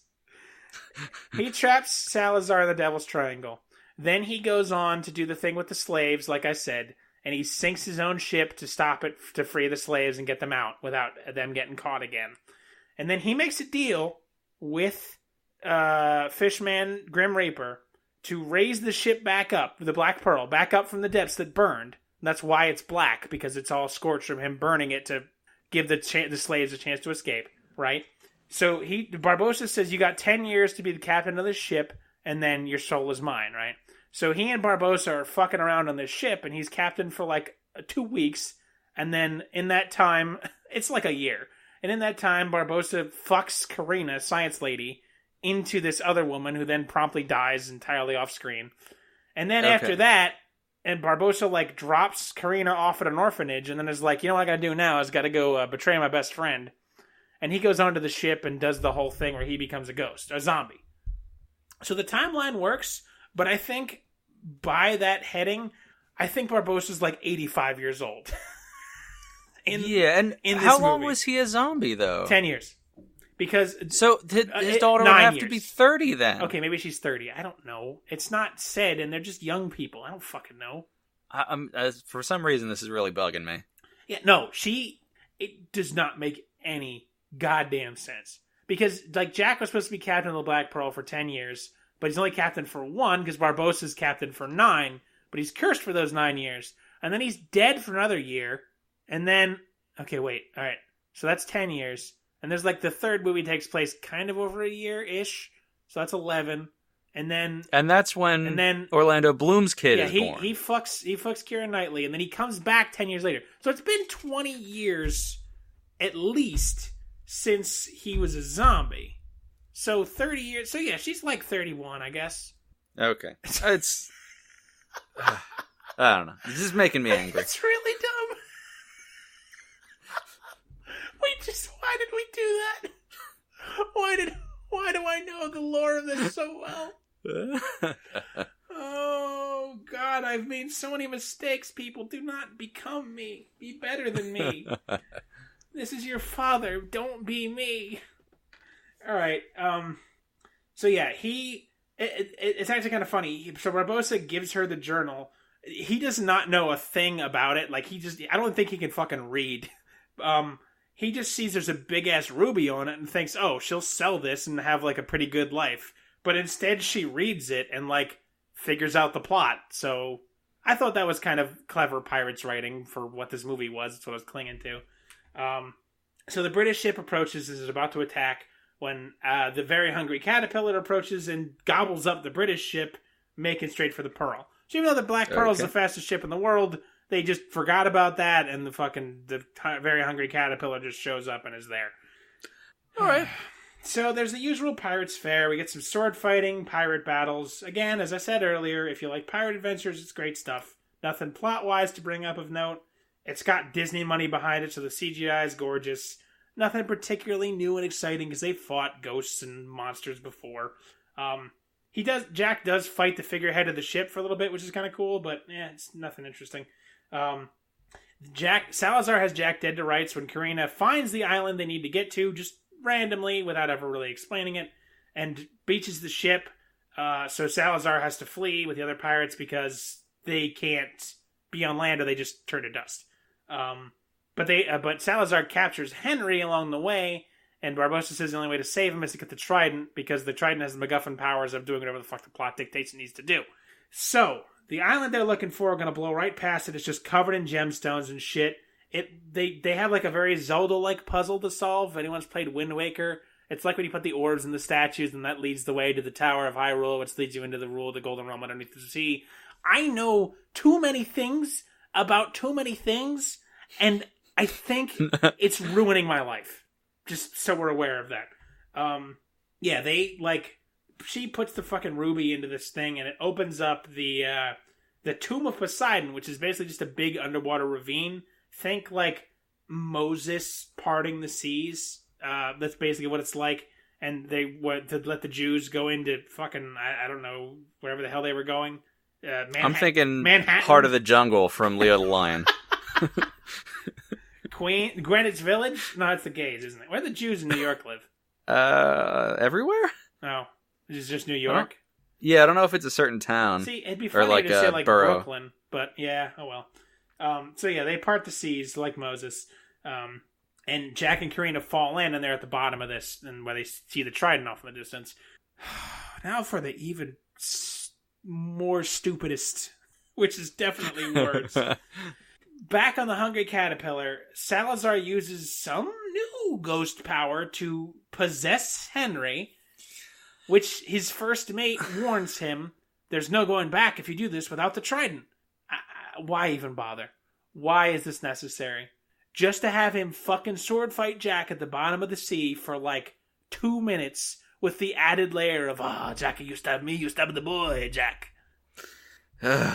God. Yeah, so, as expected, Karina and Jack get to the trident as Salazar, riding Henry's body, fights Jack for 2 minutes.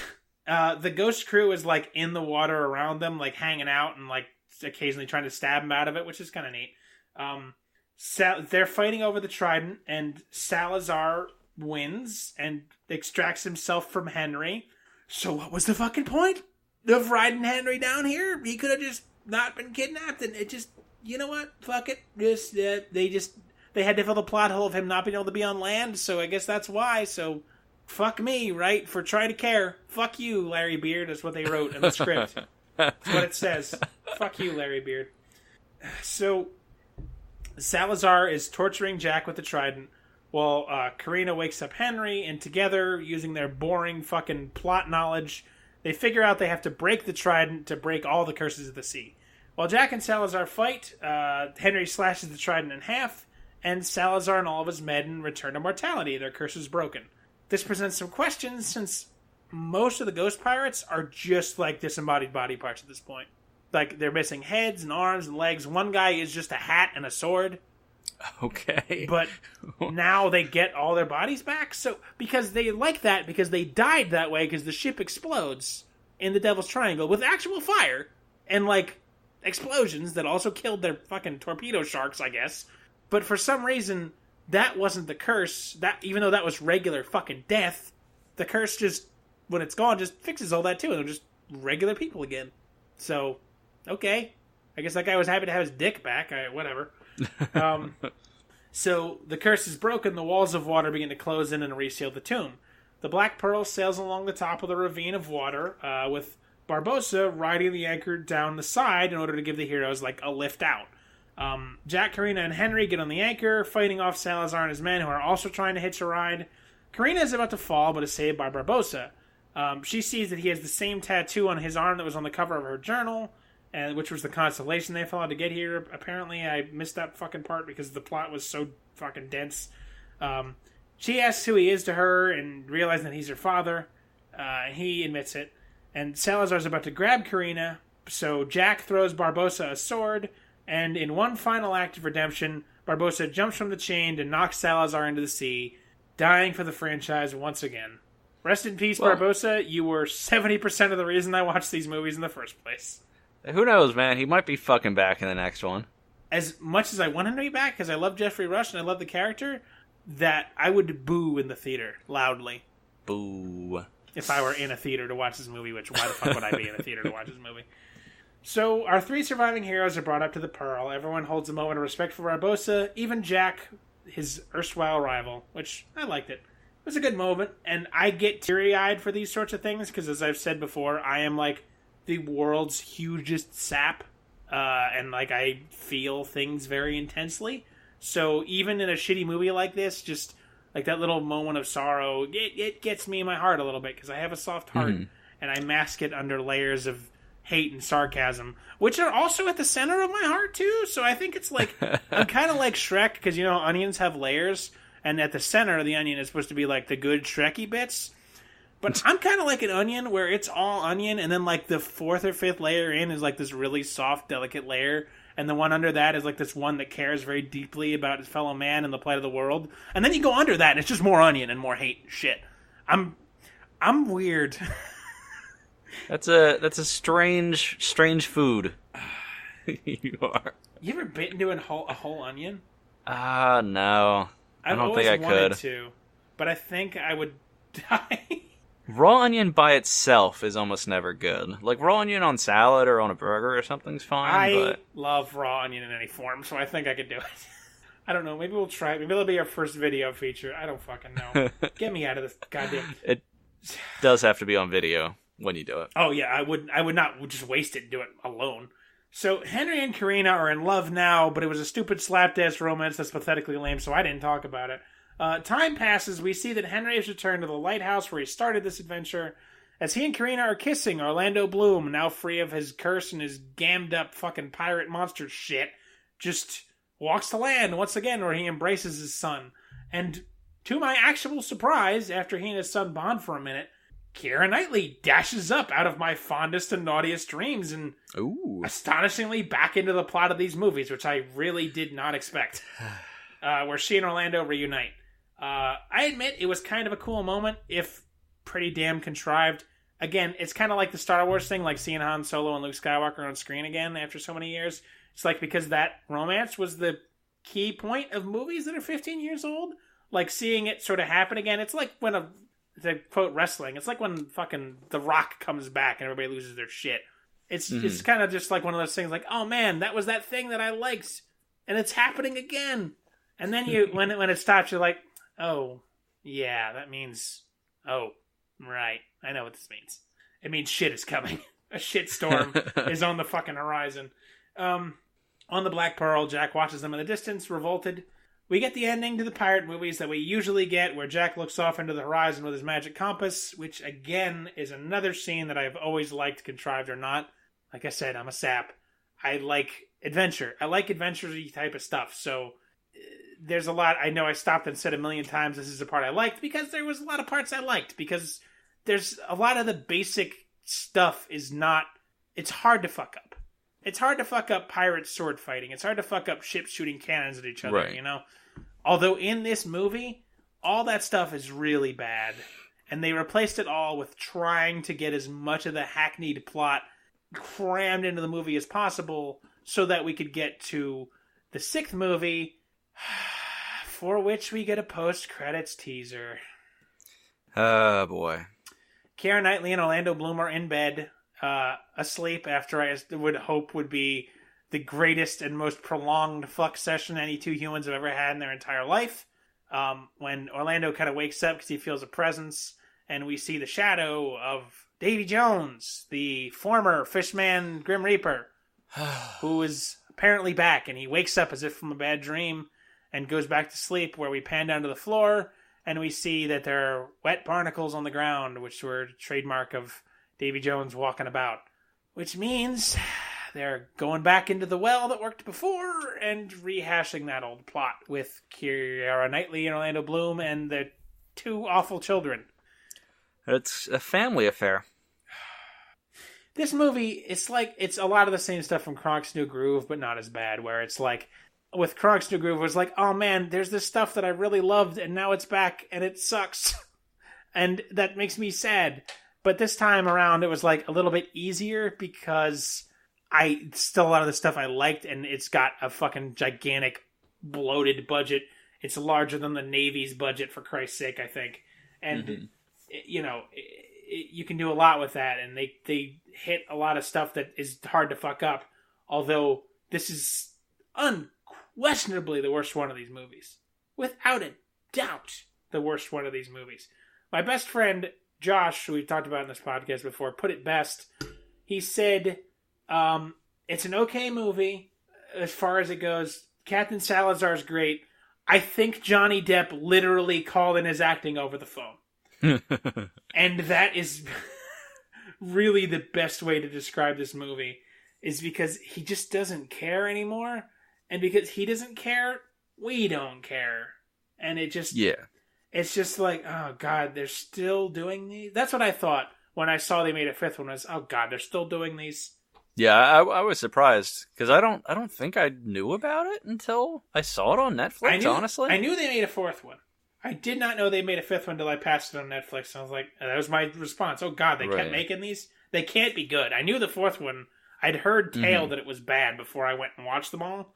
And yeah, I just did not think anything could be good would come of it. And it did not. I think the one of the Rotten Tomatoes reviews I saw, I think summed it up perfectly. Let me see if I can find it, because it was just a little blurb. Which, this really, I could not put it better myself. This is from Chris Klimek from NPR. Kudos to you, sir or madam. I assume sir, based on the spelling. I could not have put this better. I dare say it is the very best fourth sequel ever made to a movie based on a 50-year-old theme park ride. Oh, boy. Oh, he's not wrong. Yeah. It just... Oh, man. It feels so old and contrived and just... God. So... It's interesting because, I don't know, to do some movies that haven't been complete shit recently, or have enough good stuff, like Leo the Lion or the Steven Seagal movie, like just fucking all awful all the way through. Right. But to have some, I don't know, where there is stuff that works and stuff that doesn't, I don't know. I think that's almost more interesting to look at and try to piece apart why that is. It definitely makes me more introspective because, like, it's easy to see in the Steven Seagal movie everything that sucks, and you can just knock it out. I don't have to hit every point because there's a million things to talk about. Whereas a movie like this, I can skip the good things because they're good, and I don't need to really talk about them because it's just give somebody $230 million, they're going to make a good movie. One way or the good. Air quotes good, technically kind of good. It's just the writing is so shit that it cannot save it. And it's a shame because the Pirates movies are fun. I mean, the stuff that in that movie that was fun is fun. It's the least fun of all the movies in this franchise, but the stuff that's fun works. So it just doesn't, it sucks, man. It just fucking sucks. Part of the problem with doing sequels that you weren't planning, like if you originally plan out a trilogy with like the whole arc written, you can make it work a lot better. But when it's dragging out into 5-6 sequels now, and it's just like every movie they have a new MacGuffin. Like that's a thing with the Pirates universe is like, oh, it's it's this Aztec Gold, which is a good first one. It's fine because it's the first movie. Then the second one was like the Heart of Davy Jones. Okay. Fine again, I guess. And the third one, it's like, we got this goddess Calypso we didn't talk about before, really. And then it's like, oh, the Fountain of Youth is a thing. And also, here's Blackbeard. Now in the fifth movie, it's the Trident of Poseidon we never talked about. Because it just shows that nobody ever stopped to plan anything else ahead. Right. And you can see that in good movies where these things happen. And like, when it's not done well, it's so glaringly obvious. You just think, oh God, a sequel, Bah. Well, you've survived. Yeah. You made your way through it. Oh, it's still better than Wes Anderson. All I'd be doing is either sucking his dick or screaming at him. That would be all that review is going to be when I eventually get to it. It's going to be me talking about how amazingly good the writing is. And then me just screaming about how much I fucking hate it. Well, getting his dick sucked and being screamed at is how he likes to be made love to. Fucking quirky son of a bitch. Why does the kid have an eye patch? Why is there a kid with an eye patch, Isaac? There's no reason. There's no reason for that kid to have an eye patch. You know why? He's got a lazy eye. Quirk. Because that's quirky. That's it. Give him an eye patch and just fucking call it a day. Actually, there is a reason to wear an eye patch. Is it because he's a pirate? No, but that was pretty good. Wait, that wasn't a joke? No, it's a legitimate reason. I was talking about this recently with someone. If you want to adjust to darkness very quickly, So if you're doing a lot of sneaking around or something and you want night vision. Right. So there's an advantage. Maybe he's just preparing himself for that kind of situation, which I guess doesn't come up in the movie. Listen, and also it's not an eye patch as much as like a bandage over his eye. And I know you want to help dear old Wes write a better movie, but he's stuck with the shit he's got, which is an excellently written plot with just a bunch of fucking quirks sprinkled on top of it as much as he possibly can. It's like, I think Wes Anderson is how some people like sprinkles on their ice cream. I love sprinkles on my ice cream. Yeah, well, some people can't stand it, and they just like the substance, but you don't like quirk sprinkles. I don't. That's all it is. It's like one little tiny teaspoon of the best ice cream you've ever had, and then just loaded with sprinkles. And you keep eating sprinkles and saying, "Where's the ice cream?" I used to like sprinkles, and then my wife explained her about 30 seconds why sprinkles are awful and why she hates them. And then I got sprinkles, and I hated them. And now they're ruined. I don't want you to ruin sprinkles, but I also really want to know. Go ahead, tell me. Just describing the texture and just how they're chalky and they don't really have any flavor. And it's not enough of a crunch like peanuts on ice cream or something. I don't know. That's about it. What are they? I don't know. I don't either. Do they like clown dandruff? Do they grind up like the leftover Valentine's Day hearts and put a casing over them and call it a day? It's possible. But hopefully you still like sprinkles. I don't know. I have to find out. God, you're right. They don't have any flavor, do they? It's weird. Why do I like them? This is just confirming Wes Anderson is shit, by the way. This just proves that I'm right. I guess so. Well, at least we've learned something today. Oh, this episode sucked. I'm so sorry. You are way too hard on yourself, and it's always entertaining when you get angry, so we got a good chunk of that. Oh, I'm so mad. Well, thank you so much for listening. That was The Bells of Netflix. Make sure to rate and subscribe. 2 hours? Yeah. Oh my god. Make sure to rate, subscribe, and recommend us to any podcast friends who you want to suffer. And we have Facebook, we have Twitter. You could interact with us there. Those are both at Bowels of Netflix. And you can send us an email at bowelsofnetflix@gmail.com. If you have any suggestions or thoughts, or just want to scream at us for something horrible we've done or said in the past, feel free. I certainly have. And a quick shout out to the music from this episode from incompetech.com. It's all royalty-free stuff. You can go on there, use it for any of your creative projects, and the full details of that and the song names are in the description of this episode. Thank you so much for listening. Next week, we'll be back with the Canyons. Is it the Canyon or the Canyon? I don't fucking remember. I think it's Canyons. I'm curious to know what the Canyons are. I don't know. Uh-oh. I don't know. That's a good sign.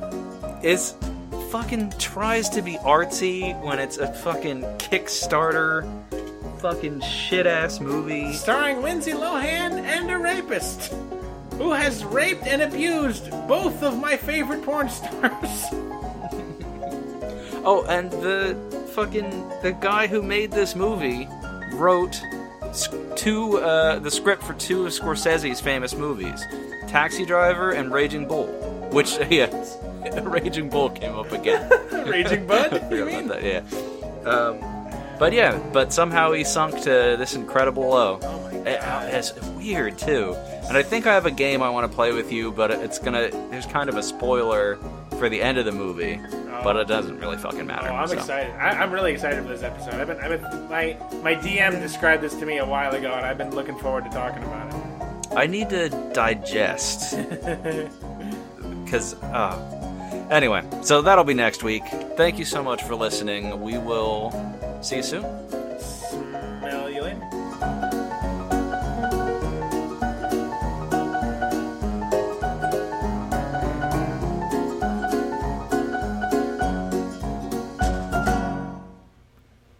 Just to be clear, James Dean is only allegedly a rapist.